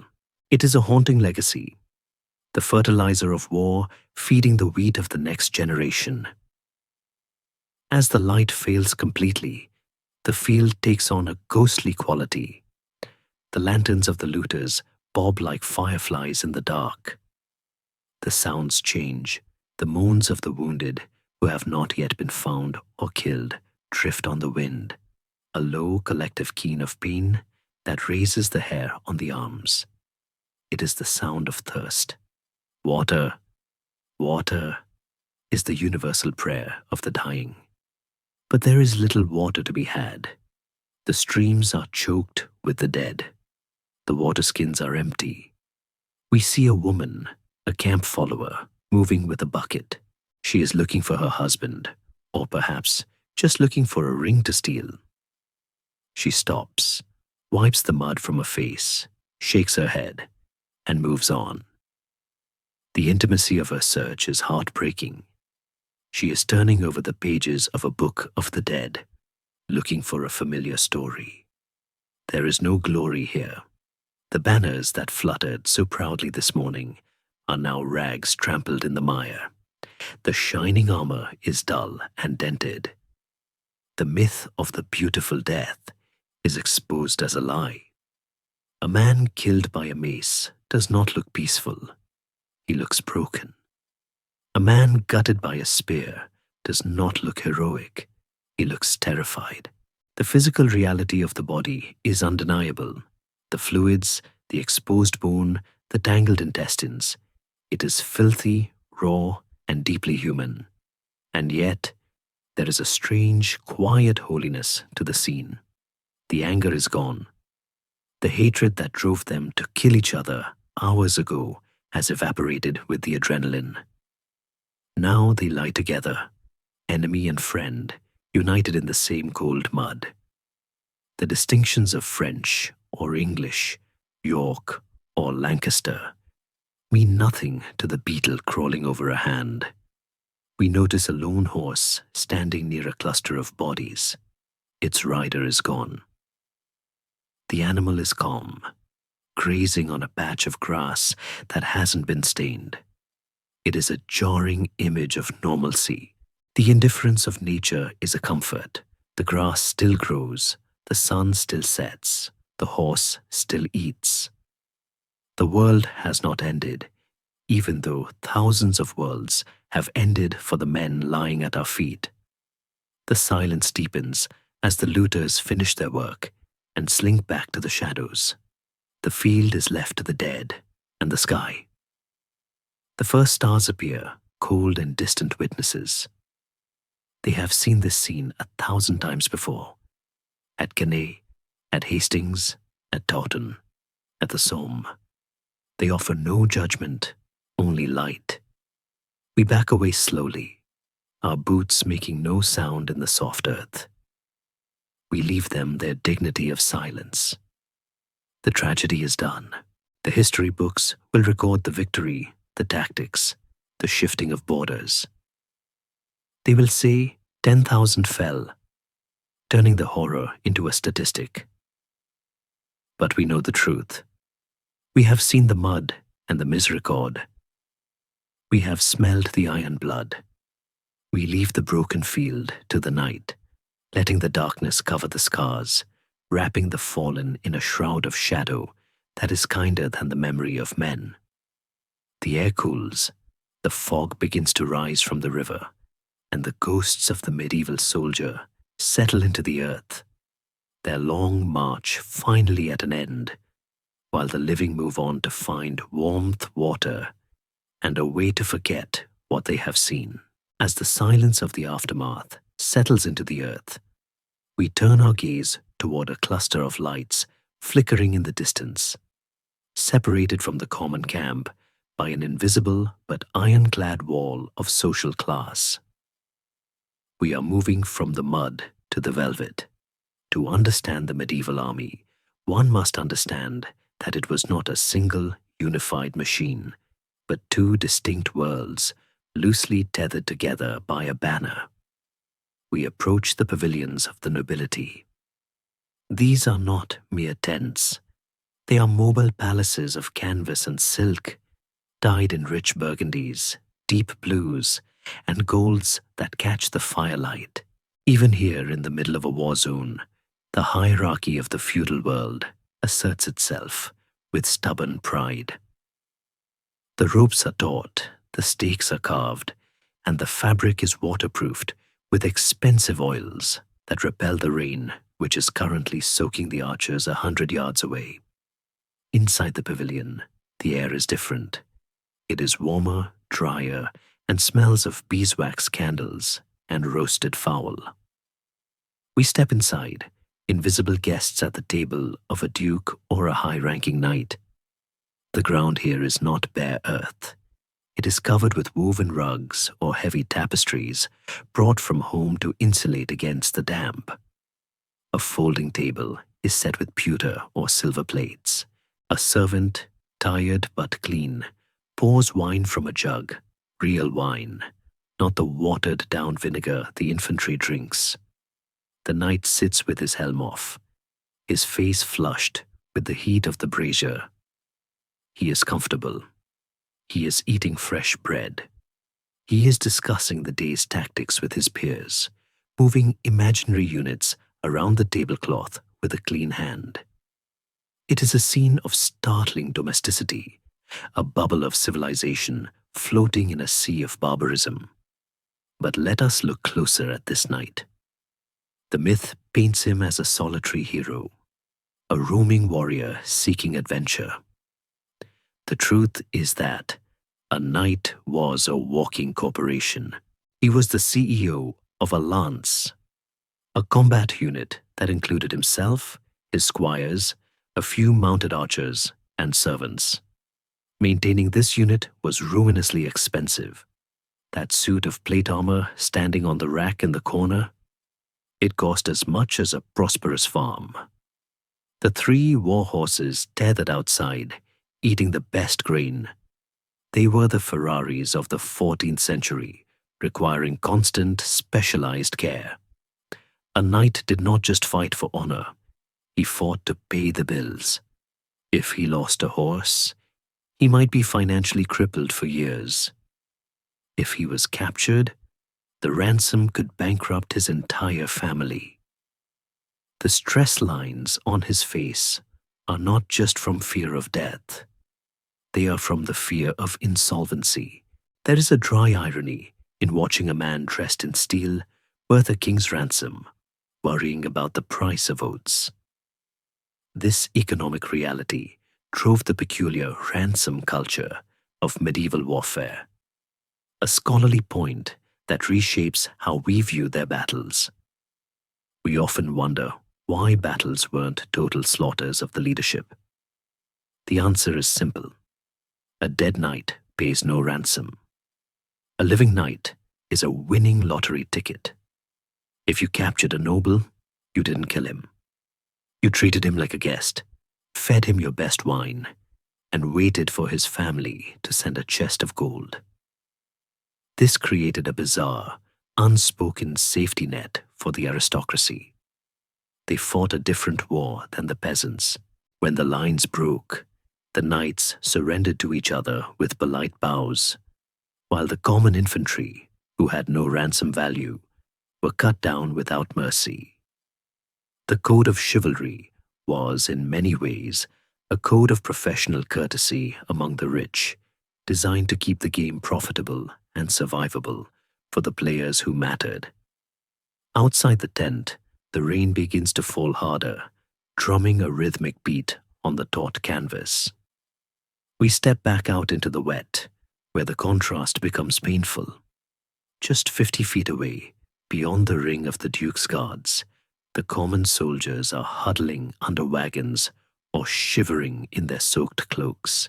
They watch the warm glow of the pavilion with a complex mix of emotions. There is envy, certainly, the sharp, biting jealousy of a man sleeping in mud, watching another sleep on a rug. But there is also a strange acceptance. This is the great chain of being. God put the duke in the castle and the peasant in the field. To question it is to question gravity. They joke about it, of course. A longbowman might mutter that the duke's wine must be sour to make him frown so much, or that his silk tent will blow away in a stiff breeze. These small whispered rebellions are the steam escaping from the pressure cooker of class resentment. Yet, nature is the great leveler. The mud outside the tent is just as deep as the mud inside the camp. When the Duke steps out to relieve himself, his velvet shoes sink into the same excrement as the beggar's bare feet. And the lice, oh, the lice. They are the great democrats of the Middle Ages. We see the knight scratch his shoulder in the middle of a sentence. He may wear silk next to his skin, but the louse travels easily from the squire who dresses him to the lord himself. And the dysentery we spoke of? It flows through the noble bowels just as violently. We might see the Duke's face pale, a sheen of sweat breaking out that has nothing to do with the heat of the brazier. He excuses himself hastily. In the latrine, stripped of his armor and his dignity, he is just a man, fragile and leaking. The velvet curtain can hide the poverty, but it cannot hide the biology. We also see the shadow of the knight, the squire. Usually a teenage boy of noble birth, he is currently in his own personal hell. While the knight drinks, the squire is working. He is scrubbing the rust spots from the mail with a bag of sand and vinegar, his fingers raw and stained black. He is polishing the leather straps, feeding the horses, checking the hooves for stones. He is the mechanic, the valet, and the bodyguard. He is exhausted, his eyes drooping, but he cannot sleep until the master is settled. The myth shows the squire as a plucky sidekick. The truth is that he was an overworked intern in a dangerous industry, enduring hazing and labor in the hope of one day getting the promotion to the big metal suit. The weather worsens. The wind picks up, shaking the pavilion. The knight glances up at the roof, a flicker of worry crossing his face. If the tent poles snap, his palace collapses. Outside, the soldiers simply pull their cloaks tighter. They have nothing to lose to the wind because they have nothing to break. There is a grim resilience in the ditch that the tent lacks. The soldiers in the mud have learned to be waterproof. The man in the tent is merely sheltered. As we linger in this space between the light and the dark, we feel the tension of the two armies. They are fighting the same enemy, but they are living in different centuries. One lives in a world of heraldry, lineage, and negotiation. The other lives in a world of survival, sweat, and silence. The rain blurs the lights of the pavilion, turning them into soft, fuzzy halos in the dark. To the soldier looking on, it looks like a dream, a glowing, golden, unreachable place. But we have seen inside. We know the anxiety of the ransom, the itch of the louse under the velvet, the fatigue of the squire. The golden light is just a trick of the candle. Underneath, everyone is just waiting for the sun to rise, hoping the mud doesn't swallow them whole before the morning comes. The class divide is a canyon, but the rain fills it all the same. We leave the golden glow of the noble's pavilion, where the wine flows and the deaths are theoretical, and move towards the busiest, angriest spot in the entire camp, the paymaster's table. Here, the romance of feudal loyalty crashes headlong into the cold, hard mathematics of warfare. We are entering the world of the mercenary, the professional soldier, and the chronic, grinding poverty that plagued medieval armies. The scene is tense. A long wooden board is set up on trestles, guarded by men with heavy maces who look at everyone with suspicion.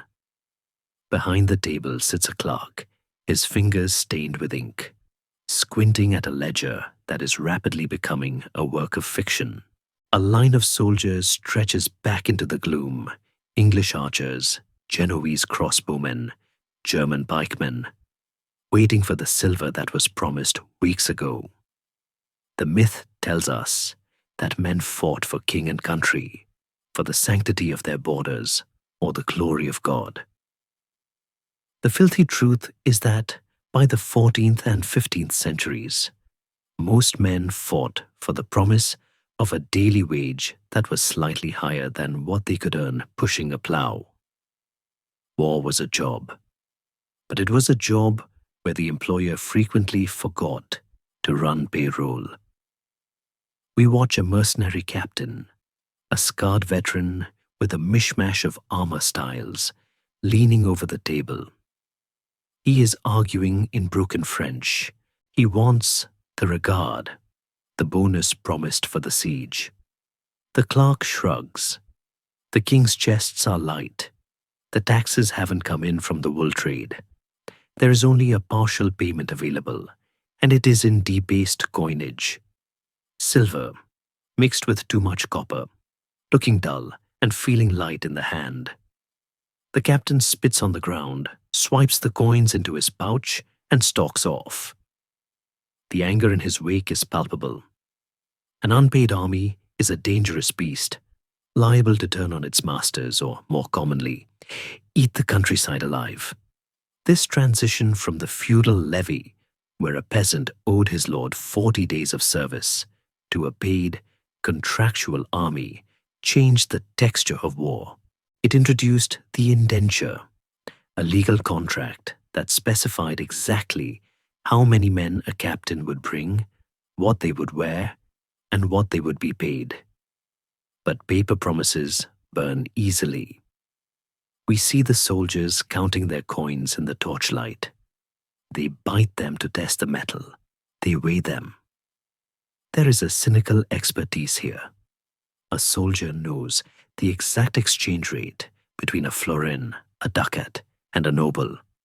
They are walking currency exchanges, carrying their net worth in a pouch, tied to their belts. And this creates a new layer of anxiety. In a camp full of thieves, sleeping with a bag of gold is like sleeping with a target painted on your chest. Many soldiers bury their pay in secret spots near their tents, marking the earth with a stone or a stick, hoping they survive the battle to dig it up, and hoping no one saw them bury it. But for many, the pay never arrives. Living off the land is the polite military euphemism for what happens next. When the coin stops, the looting starts. This was not just a breakdown of discipline. It was often a recognized part of the compensation package. The chevauchée, a raid specifically designed to burn and pillage enemy territory, was effectively a shopping spree for the soldiers.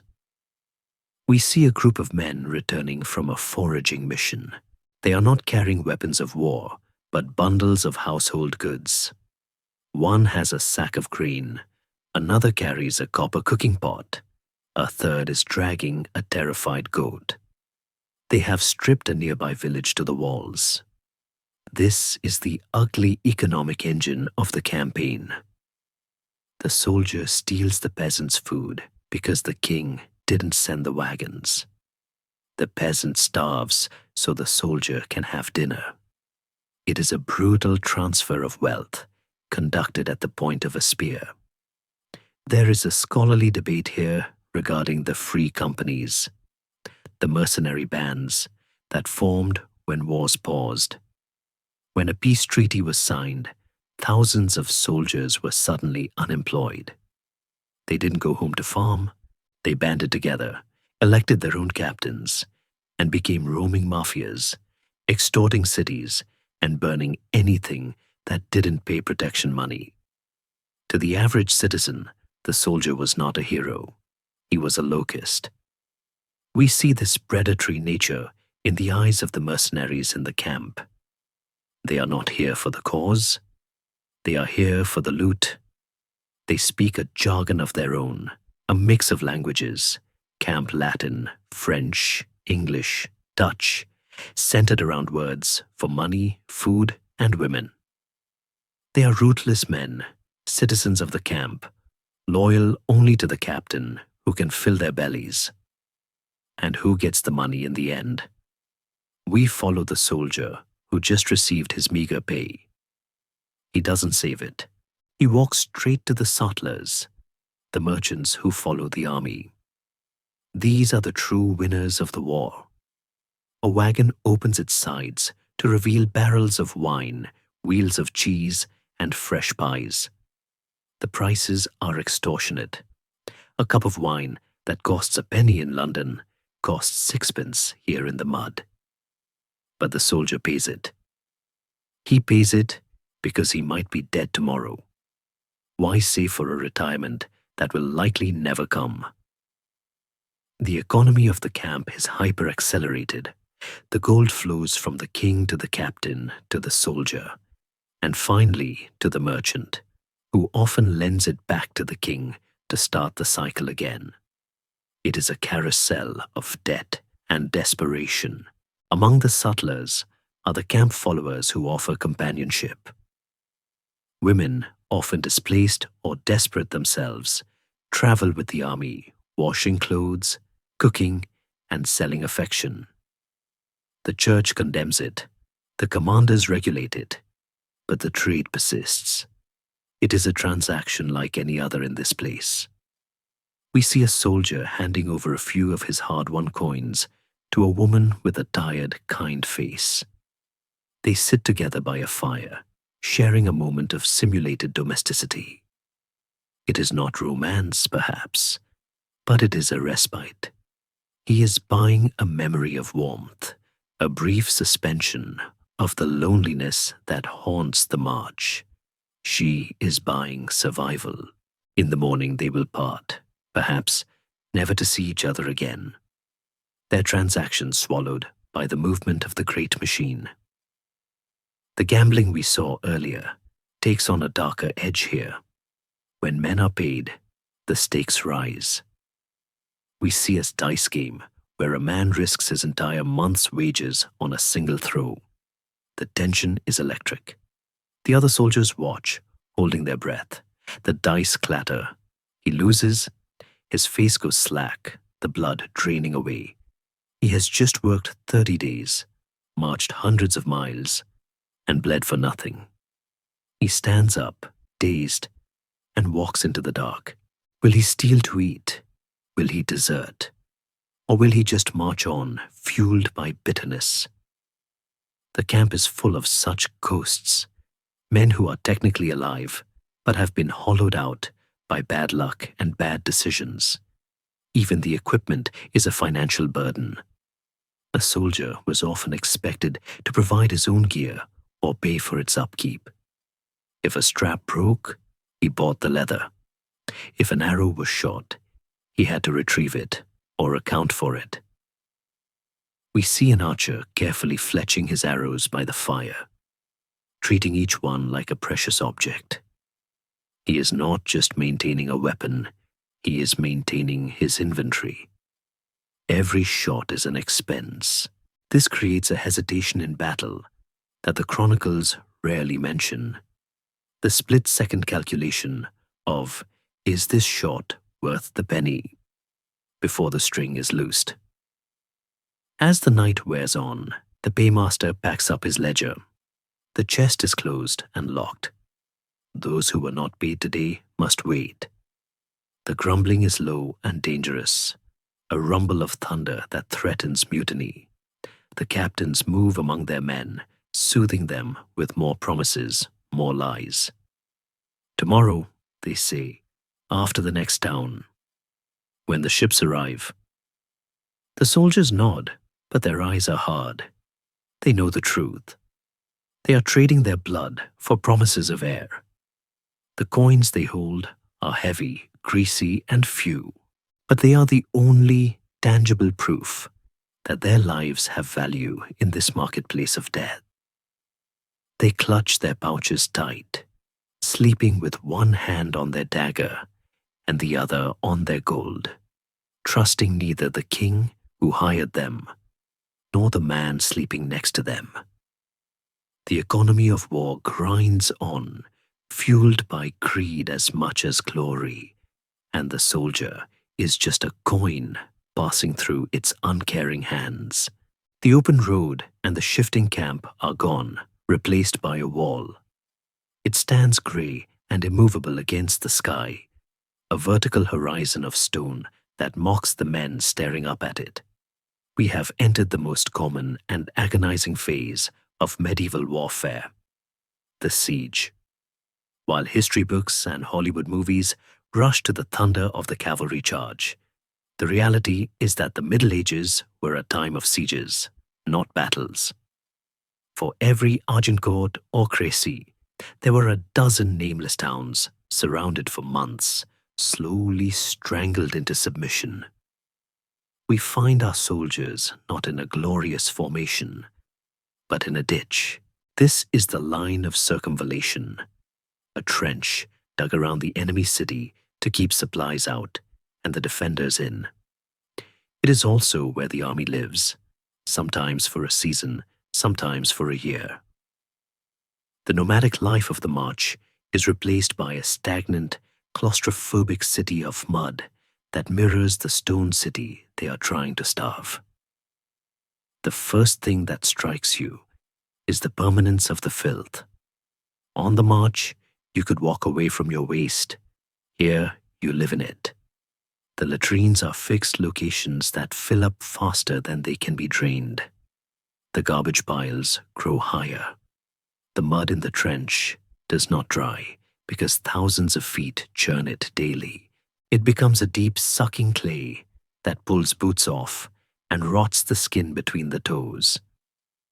We see a group of soldiers huddled under a lean-to, built against the side of the trench.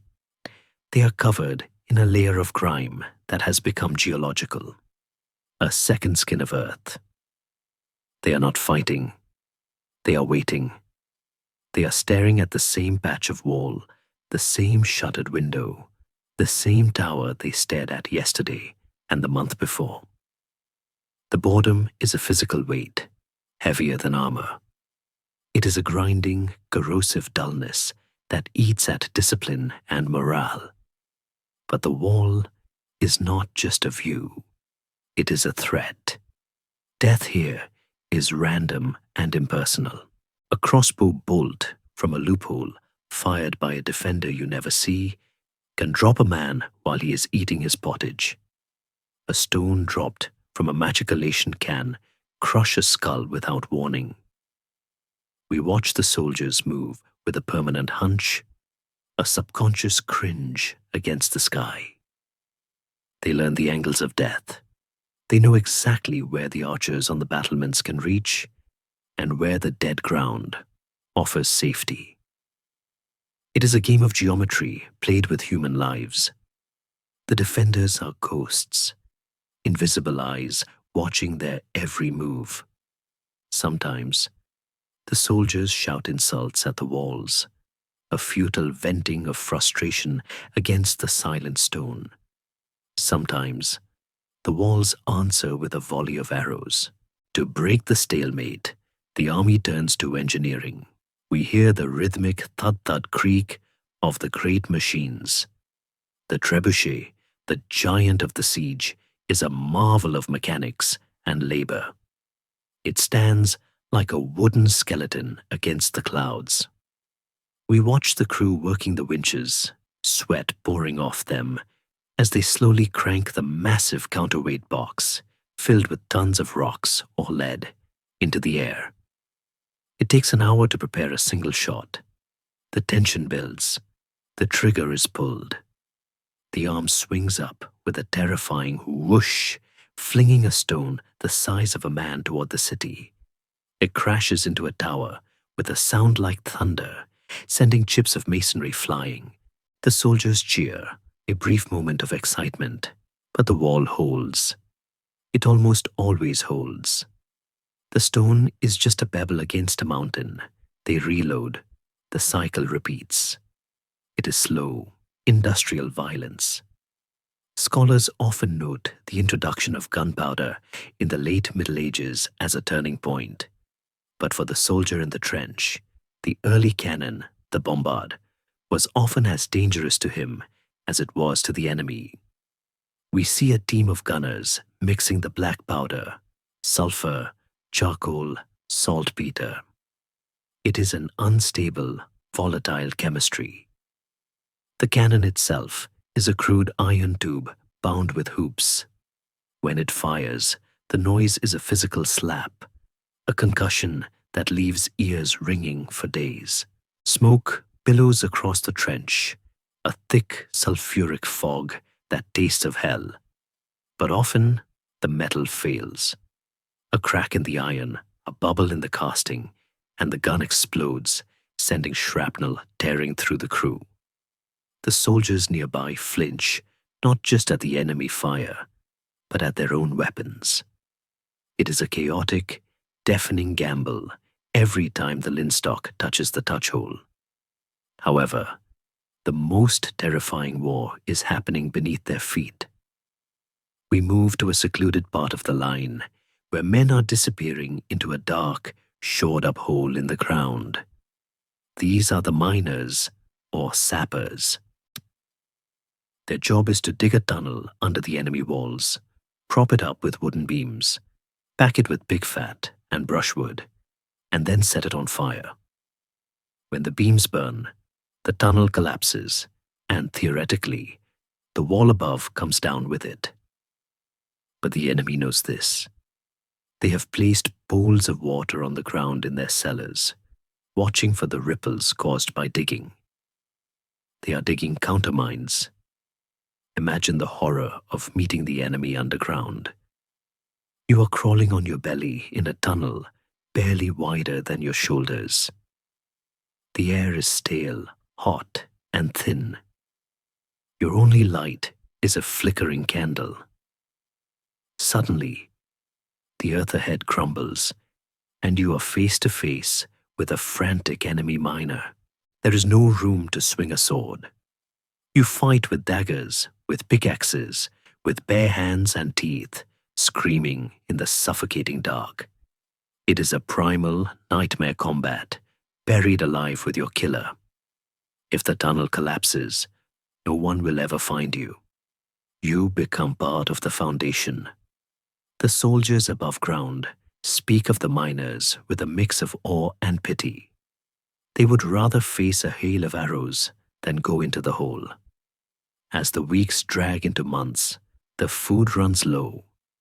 The scorched earth policy of the defenders means there is nothing left to forage in the countryside. The supply wagons from home are infrequent. We are back to the hunger, but it is sharper now. The camp rats become a viable food source. The price of a captured chicken rises to a month's wages. And with the hunger comes the return of the flux. The static camp is a breeding ground for typhus and dysentery. The camp fever sweeps through the lines again, killing more men than the defenders ever could. The besiegers are often in as desperate a state as the besieged. It becomes a contest of endurance. Who will starve first? Who will die of plague first? The soldiers look at the city not with lust for plunder, but with a desperate need for it to end. And then there is the weather. A siege in autumn or winter is a test of the soul. The trenches fill with freezing water. Men sleep standing up, leaning against the mud walls, because there is nowhere dry to lie down. Their feet swell and turn black. Trench foot. Centuries before the First World War gave it a name. The cold seeps into the marrow. They burn anything they can find, fences, furniture from looted houses, even their own spear shafts, just to feel a moment of warmth. The smoke from hundreds of small, desperate fires hangs low over the camp, stinging the eyes. Sometimes there's a parley. A herald rides out from the city gates. The shooting stops. A silence falls over the trenches. The soldiers stand up, stretching their cramped limbs, watching the distant figures of the commanders talking. They pray for a deal. They pray for surrender. They don't want to storm the walls. They know that storming means rushing into a funnel of death, climbing ladders that will be pushed over, facing boiling oil and falling rocks. They want the city to give up so they can go inside, eat, sleep under a roof, and leave this muddy purgatory. But the herald rides back. The gates close. The white flag does not go up. A collective groan ripples through the trench. The waiting continues. The psychological toll of the siege is unique. It is a suspension of life. You are not going anywhere. You are not achieving anything visible. You are just rotting in a ditch, watching a stone wall that refuses to fall. The soldiers carve chess pieces out of wood. They whittle, they sleep, they stare. They talk about what they will do when they get inside, the wine they will drink, the beds they will sleep in. These fantasies keep them sane, but deep down, they wonder if they will ever leave this ditch. The earth they dug to protect themselves feels increasingly like a grave they dug for themselves. The siege is the slow, grinding reality of medieval war, stripping away the illusion of movement and adventure, leaving only the mud, the hunger, and the stubborn, silent stone. The mud has finally hardened, but not from the sun. The world has turned to iron. We have entered the season that every soldier dreads more than the enemy arrow, the deep winter. In the popular imagination, medieval wars were summer affairs, fought in green fields under bright banners, with armies retiring to warm hearths when the leaves fell. This was the ideal, the campaign season. But history is rarely ideal. Sieges dragged on, kings refused to retreat, and wars spilled over into the months of ice. We are now standing in the grip of the Little Ice Age, a period of climatic cooling that began in the 14th century and turned European winters into brutal tests of endurance. The air is not just cold, it is a physical assault. It bites at exposed skin, turning noses and ears white, then red, then black. The landscape has lost its color. The vibrant mud is now a jagged frozen sculpture that twists ankles and breaks wheels. The trees are bare skeletons, rattling in the wind. The sky is a low, oppressive ceiling of slate gray. Silence reigns here. The snow muffles the sounds of the camp, absorbing the clatter of weapons and the murmur of voices, leaving only the crunch of boots on the crust and the sharp crack of freezing timber. It is a beautiful, deadly quiet. For the soldier, the cold is an enemy that never sleeps, never misses, and cannot be negotiated with. The armor that was a furnace in the summer is now a refrigerator. We watch a sentry standing guard on the perimeter. He is wrapped in every scrap of cloth he owns. A tattered cloak, a blanket stolen from a farmhouse, rags bound around his legs. But underneath, he wears his meal or his plate, This is the cruel physics of metal. It is a heat sink. It actively pulls the warmth from his body, radiating it out into the freezing air. To touch bare skin to the steel is to risk a cold burn, the metal tearing the flesh as surely as a hot iron. He shifts his weight from foot to foot, a clumsy rhythmic dance to keep the blood flowing. If he stops, he dies. The cold creeps into the joints, making them stiff and slow. A soldier in winter is a slow soldier, his reaction times dulled by the temperature. If an attack came now, his fingers would be too numb to draw a bowstring or unclasp a sword. Frostbite is the silent amputee of the winter campaign. It starts as a tingle, a pin and needles sensation in the toes or fingertips. Then comes the numbness, which feels like a relief. The pain stops. The soldier thinks he is fine.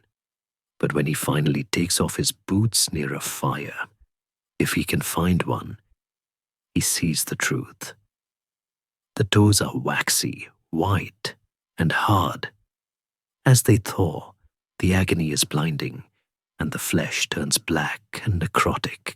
We see men hobbling through the camp, missing toes, missing parts of their ears. There is no surgery to save the tissue, only the knife to cut away the rot before it spreads.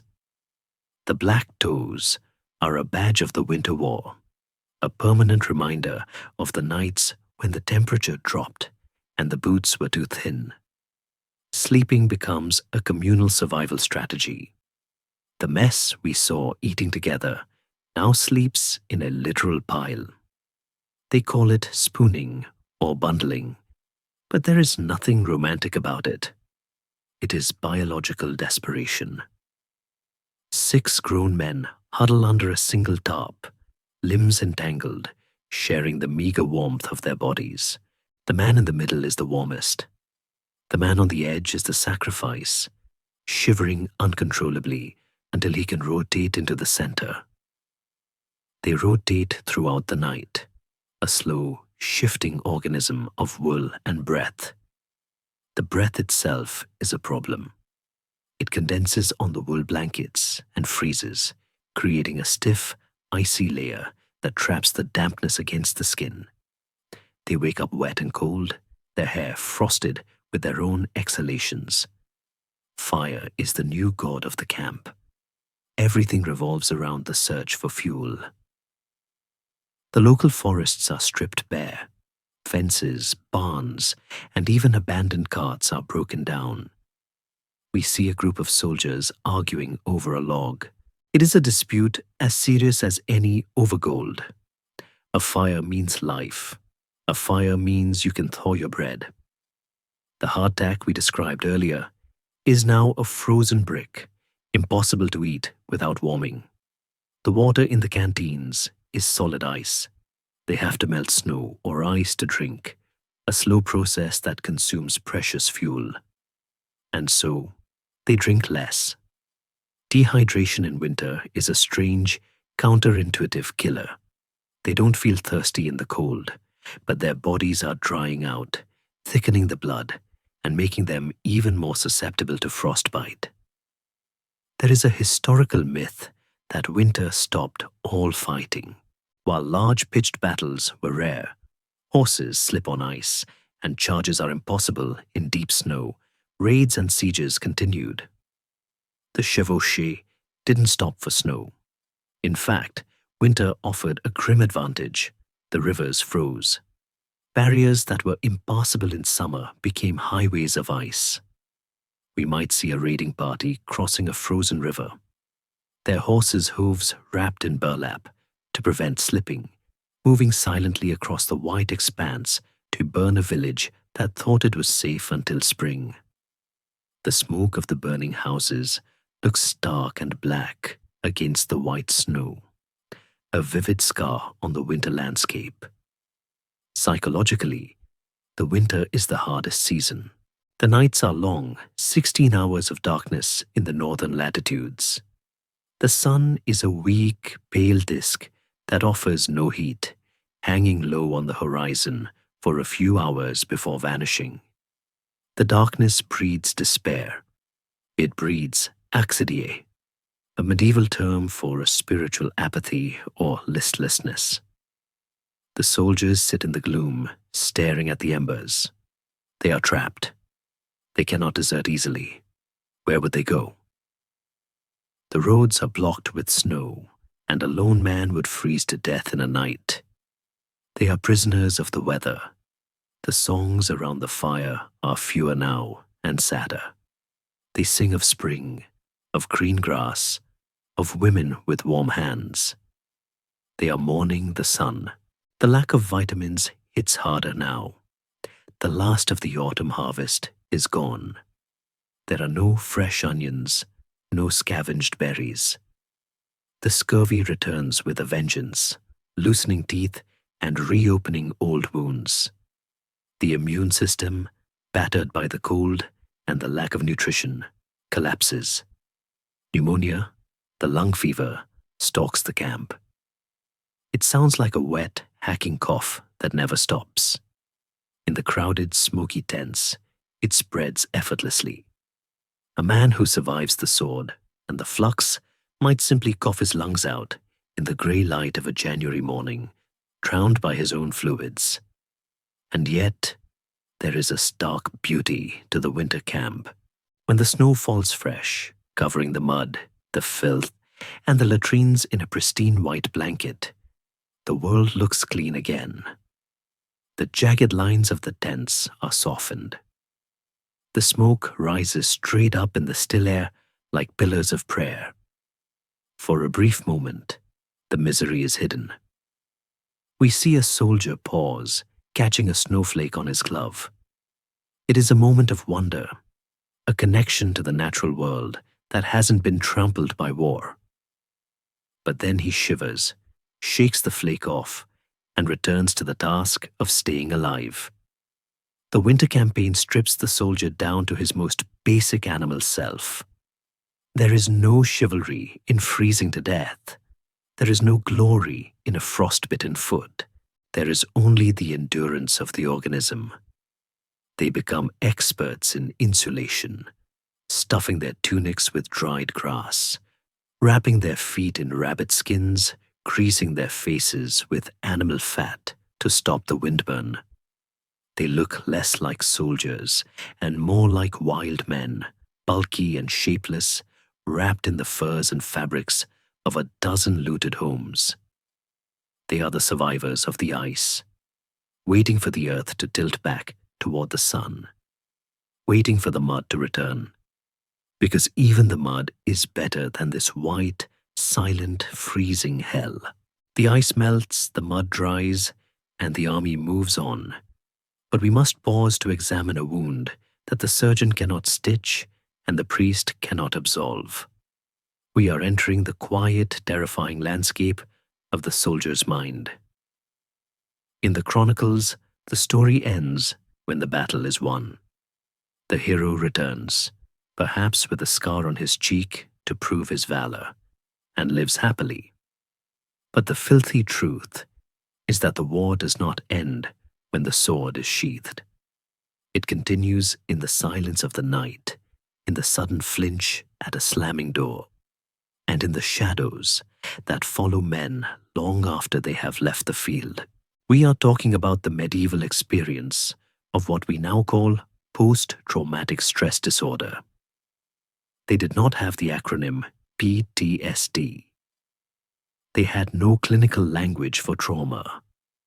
To the medieval mind, a man who woke up screaming or who shook uncontrollably wasn't suffering from a neurological condition.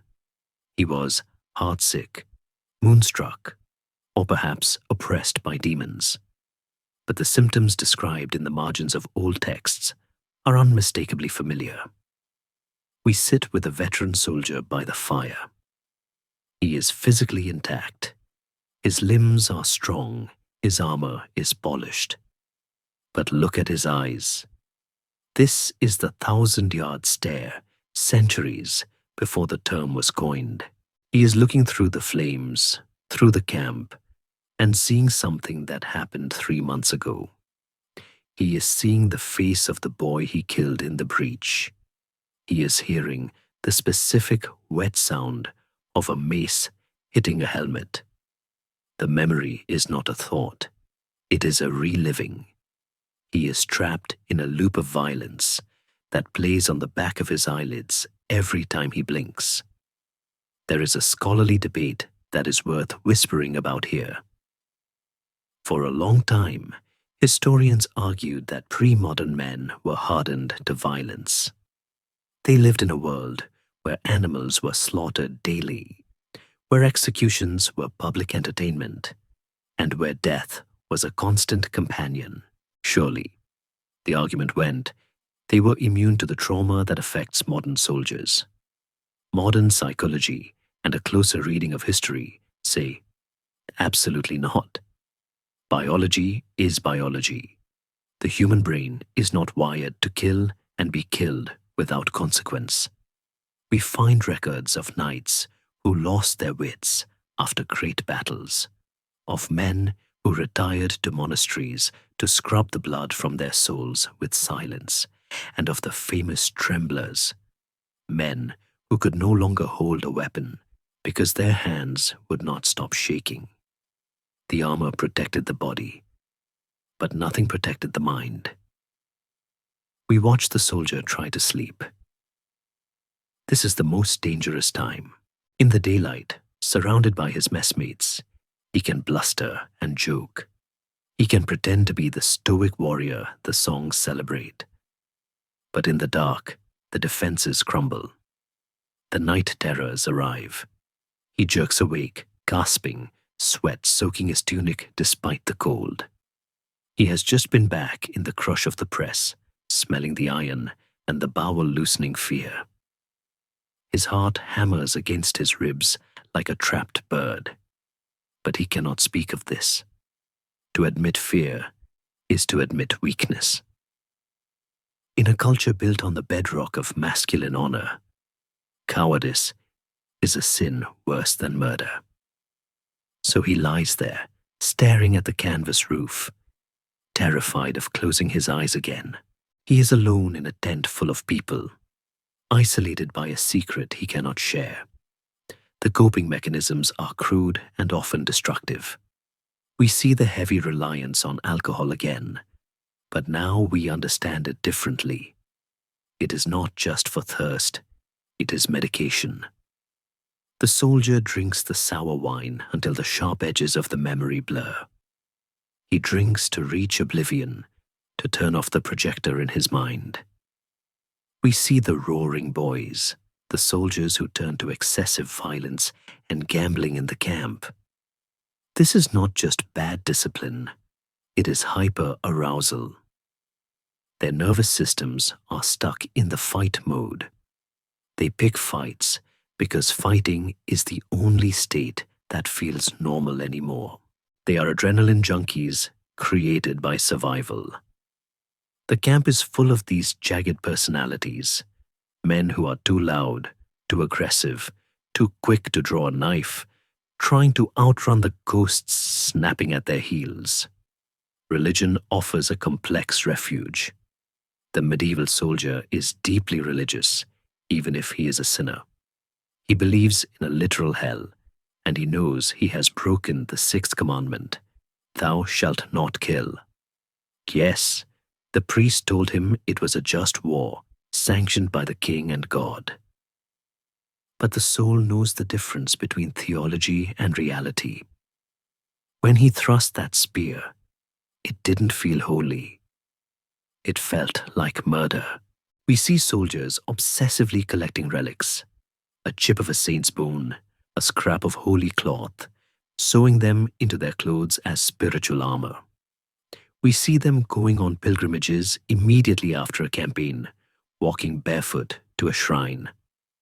This is not just piety, it is therapy. They are trying to wash the blood guilt away, to find a ritual that will close the open wound in their conscience. Then there are the sounds. The medieval battlefield was a place of auditory horror. the sound of thousands of men screaming, the trumpets, the clash of steel. It was deafening. But often, it is the quiet sounds that trigger the flashback. A blacksmith hammering a horseshoe in the distance sounds exactly like a sword fight. A pig squealing before slaughter sounds like a dying horse. We watch a veteran flinch at the sound of a dropped pot. His hand goes instantly to his belt. His eyes dart around for the threat. His comrades might laugh, calling him jumpy, but it is a reflex burned into his amygdala. He is a coiled spring that can never fully relax. The tragedy is the lack of empathy. In a world of filth and survival, there is little room for pity. A man who breaks down, who weeps, or who freezes in battle is a liability. We see the brutal social policing of the group.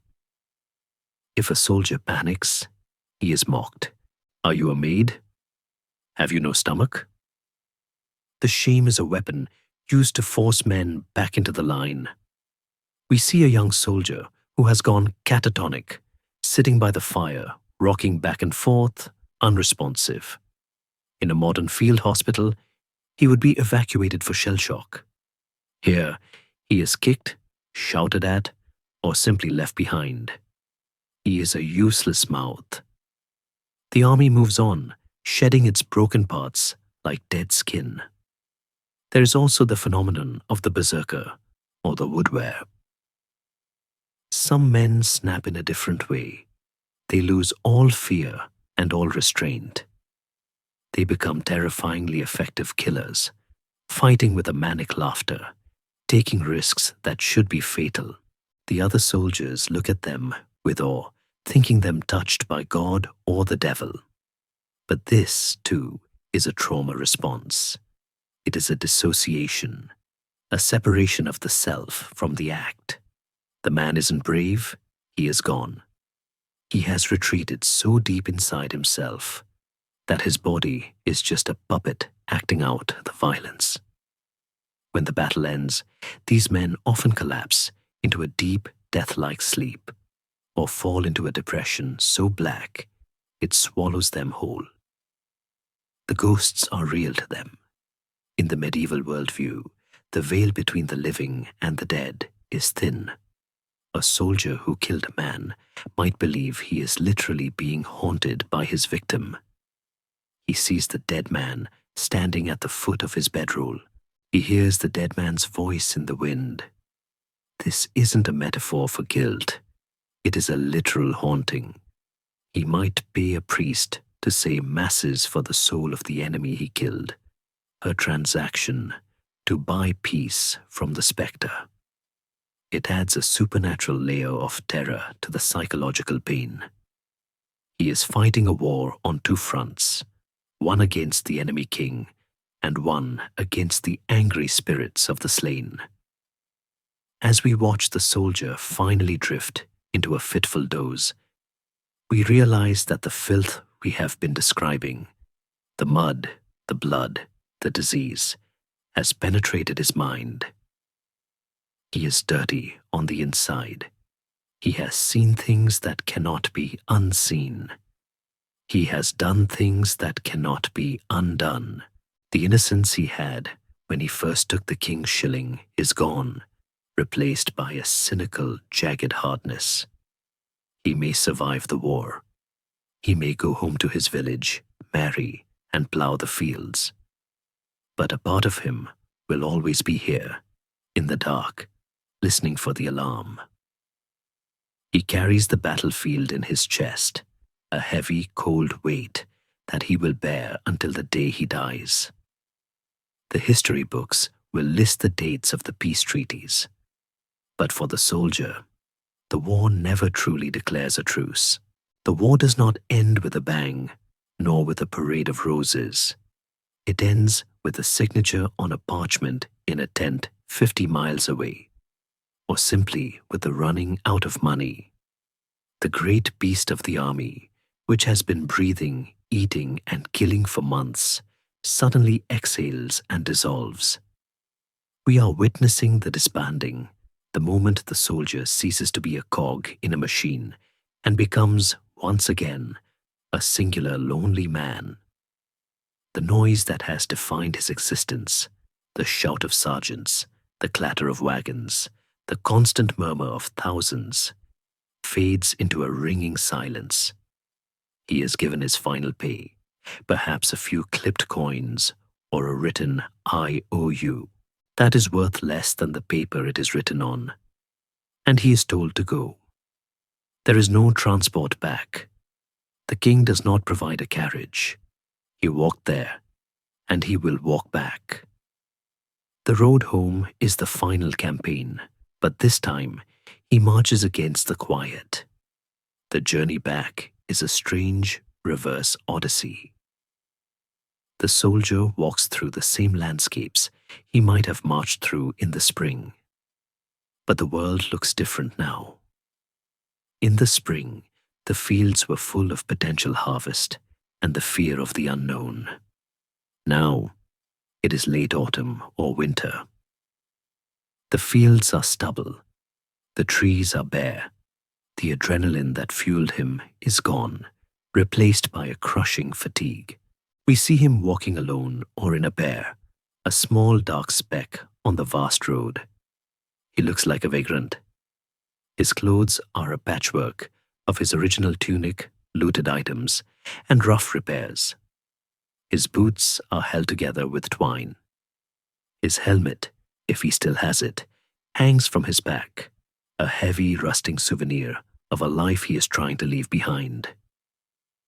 He walks with a specific gait, the marcher's slouch, head down, shoulders hunched, conserving energy, eyes scanning the ground for dry footing. There is a historical tension here that scholars often discuss. The problem of the returning soldier. Medieval society was terrified of these men. In the chronicles, they are often described not as heroes, but as potential brigands.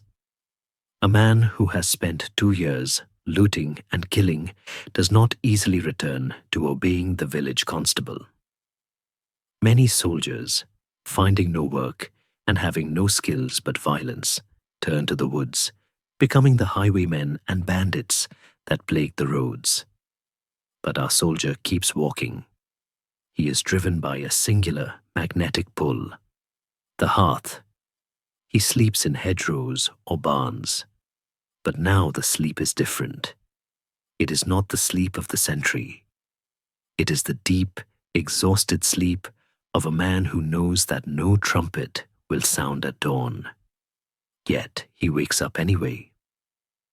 The rhythm of the camp is burned into his circadian clock. He opens his eyes at 4 a.m., heart racing, reaching for a spear that isn't there, before the silence of the barn reminds him that he is safe. As he gets closer to his region, the dialect of the people on the road starts to sound familiar. The shape of the hills clicks into a memory. The smell of the air changes. Perhaps the salt of the sea or the peat of the moors. He is walking out of history and back into geography. He passes a milestone he remembers from his youth. The emotion that rises in his throat is not joy. It is a painful, constricting lump. He wonders if he still fits in this landscape. He wonders who has died while he was away. Communication was non-existent. He has been a ghost to his family for a year.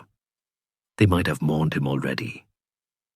The fear of the homecoming is almost worse than the fear of the battle. What if the door is locked? What if the wife has remarried?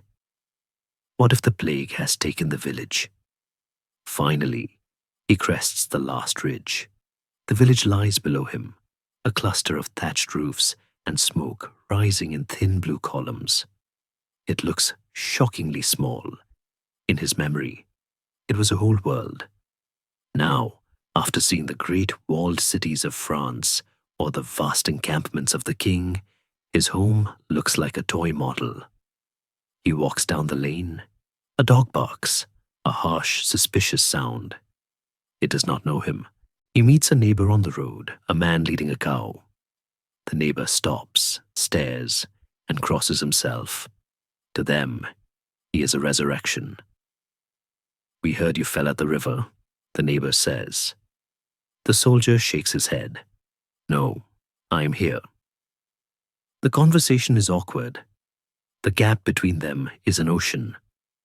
The neighbor wants to talk about the price of barley.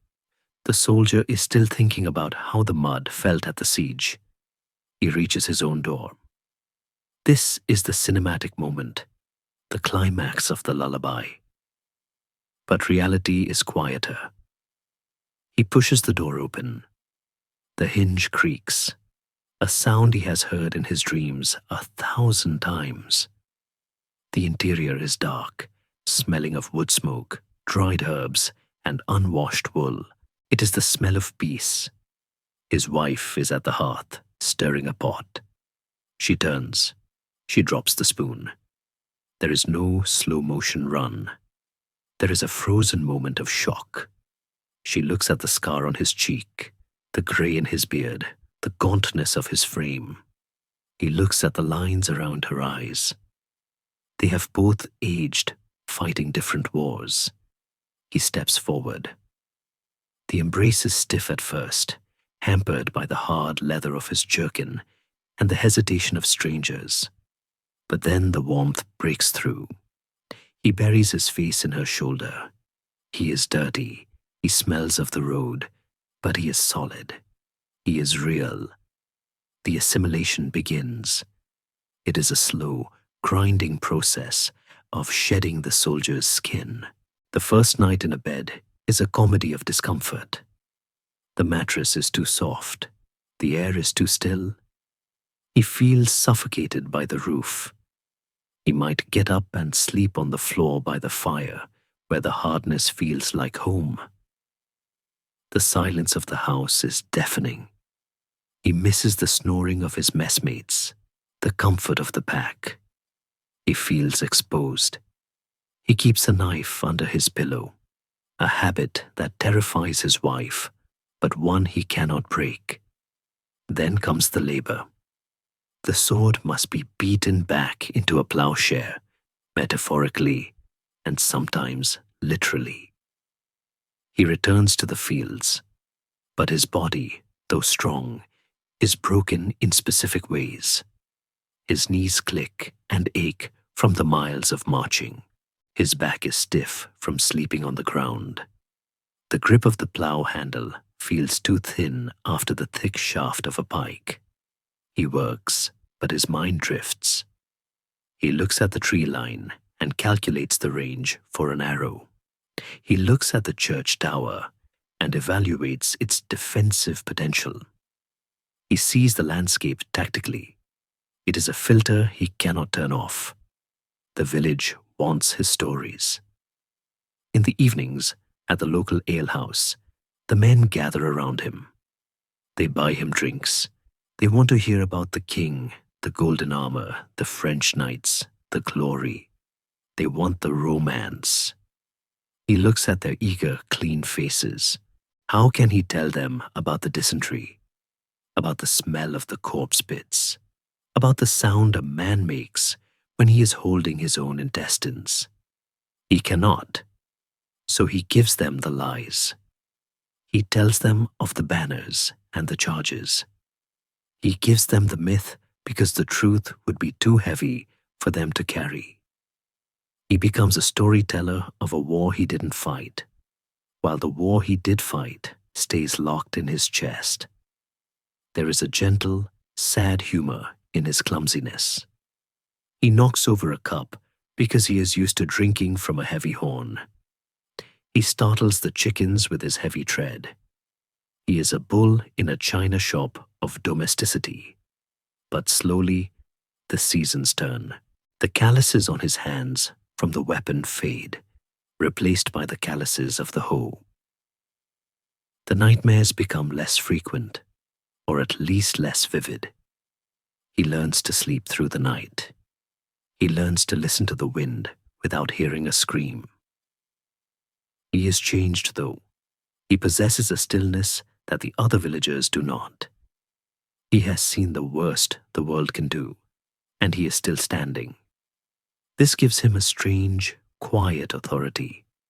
When the village panics over a bad harvest or a storm, he remains calm. He has survived the winter siege. He can survive a lean winter at home. He is the old soldier now, even if he is only 30. He sits on the bench outside his cottage, whittling a piece of wood, watching the sun go down. He is no longer part of the great history of kings and dates. He has stepped out of the chronicle and back into the timeless rhythm of the seasons. The war has left him with gifts he didn't ask for, a weather sense in his aching joints, a knowledge of how to starve without complaining, and a profound appreciation for the simple miracle of dry socks and a warm bowl of pottage. He is a survivor of the filth. He has walked through the valley of the shadow of death and come out the other side, not clean, but alive. And as he watches the fireflies dance in the twilight, fireflies that remind him of the campfires of the distant army, he takes a deep breath of the cool, clean evening air. It doesn't smell of blood. It doesn't smell of rot. It smells of earth and life. And for the first time in a long time, the soldier closes his eyes and truly rests. We have walked the long road from the muddy muster fields to the frozen trenches, and we have seen the soldier return to his hearth. But there is one final journey we must take with him. It is the journey of memory, the slow, quiet erosion of the individual into the vast strata of history. The old soldier we left sitting on his bench, whittling in the twilight, eventually closes his eyes for the last time. He does not die in battle, screaming in the mud, but in his own bed, worn out by the years and the labor.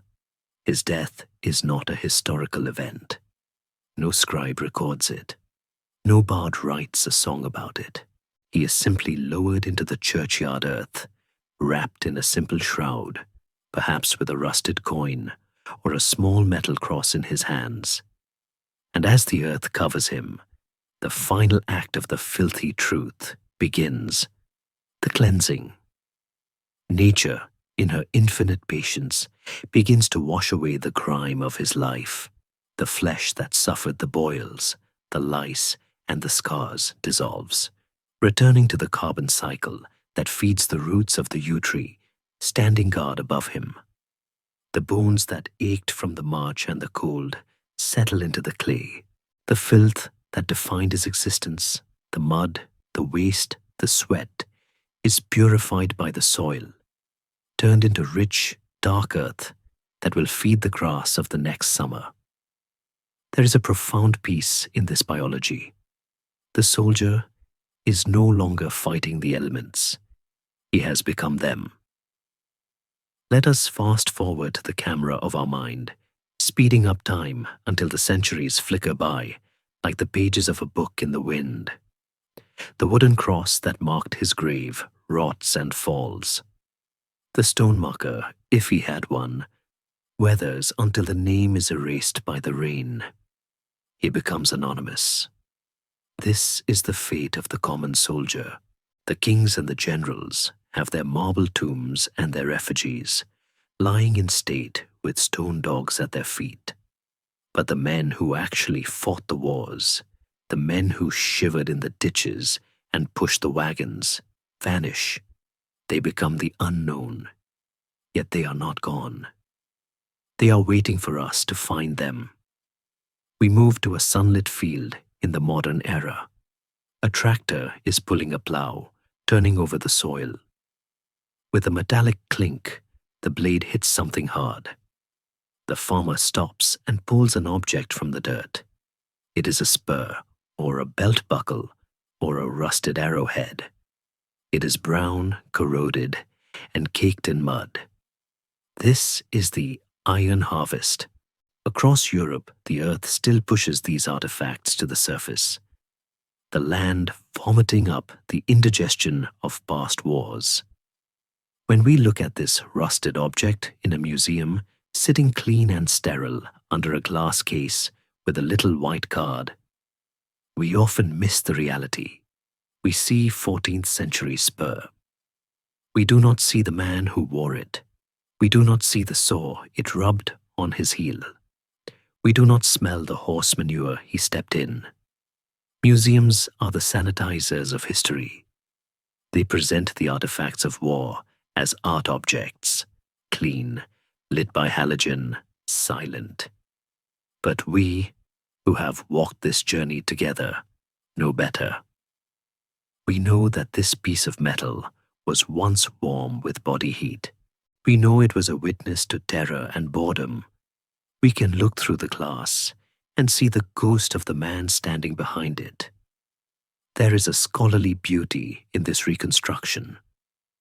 Archaeologists, the forensic detectives of history, sift through the trash bits of medieval camps, the middens, to find the truth. They find the beef bones with butchery marks that tell us about the salted rations. They find the microscopic parasite eggs in the latrine soil that confirm the dysentery. They find the dice made of sheep knuckle, worn smooth by anxious fingers. These tiny, dirty fragments are the only biography the common soldier has left. There is a gentle irony in how we view them now.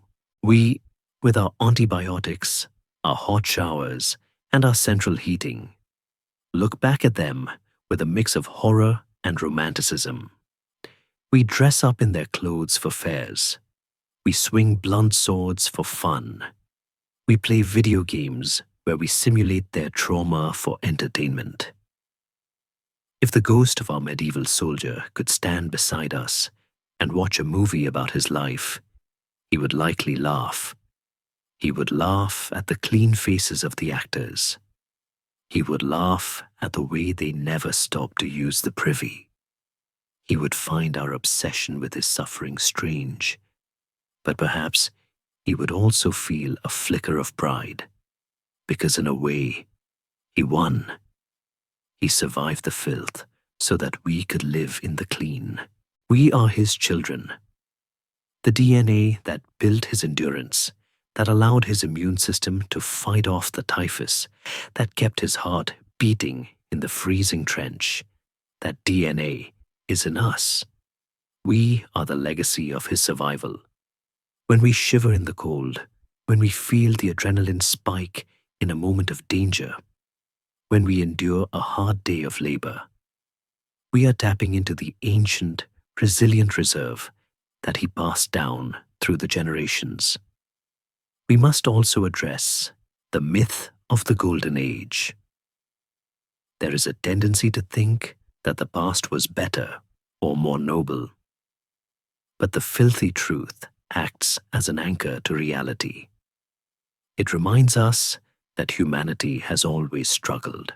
It strips away the false nostalgia and leaves us with something more impressive: raw human grit. The medieval soldier did not have a better life, but he had a meaningful one. He was part of a collective struggle. He knew his place in the universe, even if that place was muddy. He accepted his hardships with a stoicism that we have largely lost. To acknowledge his filth is not to disrespect him. It is to honor the sheer magnitude of his effort. He carried the weight of history on a back covered in sores, and he did not break. Now, let us perform the final act of this story. We are going to wash him.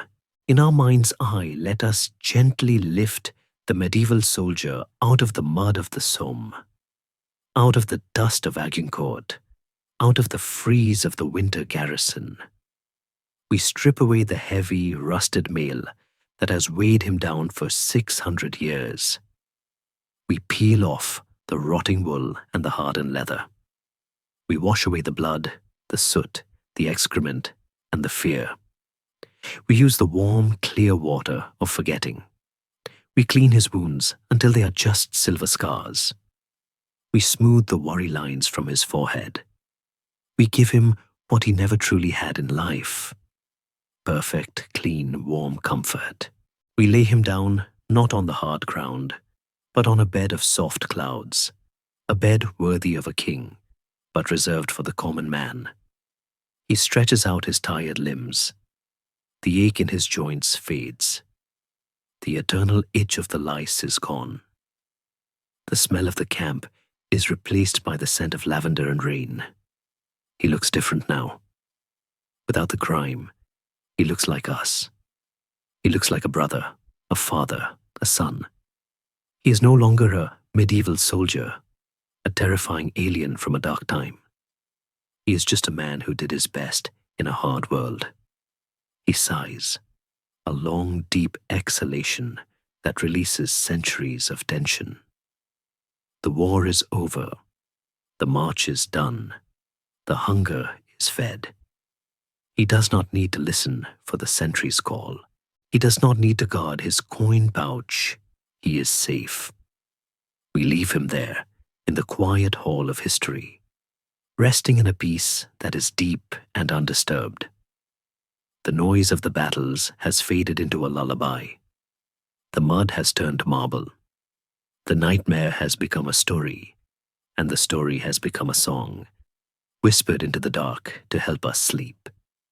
He has earned his rest, and through understanding his struggle, we have earned ours.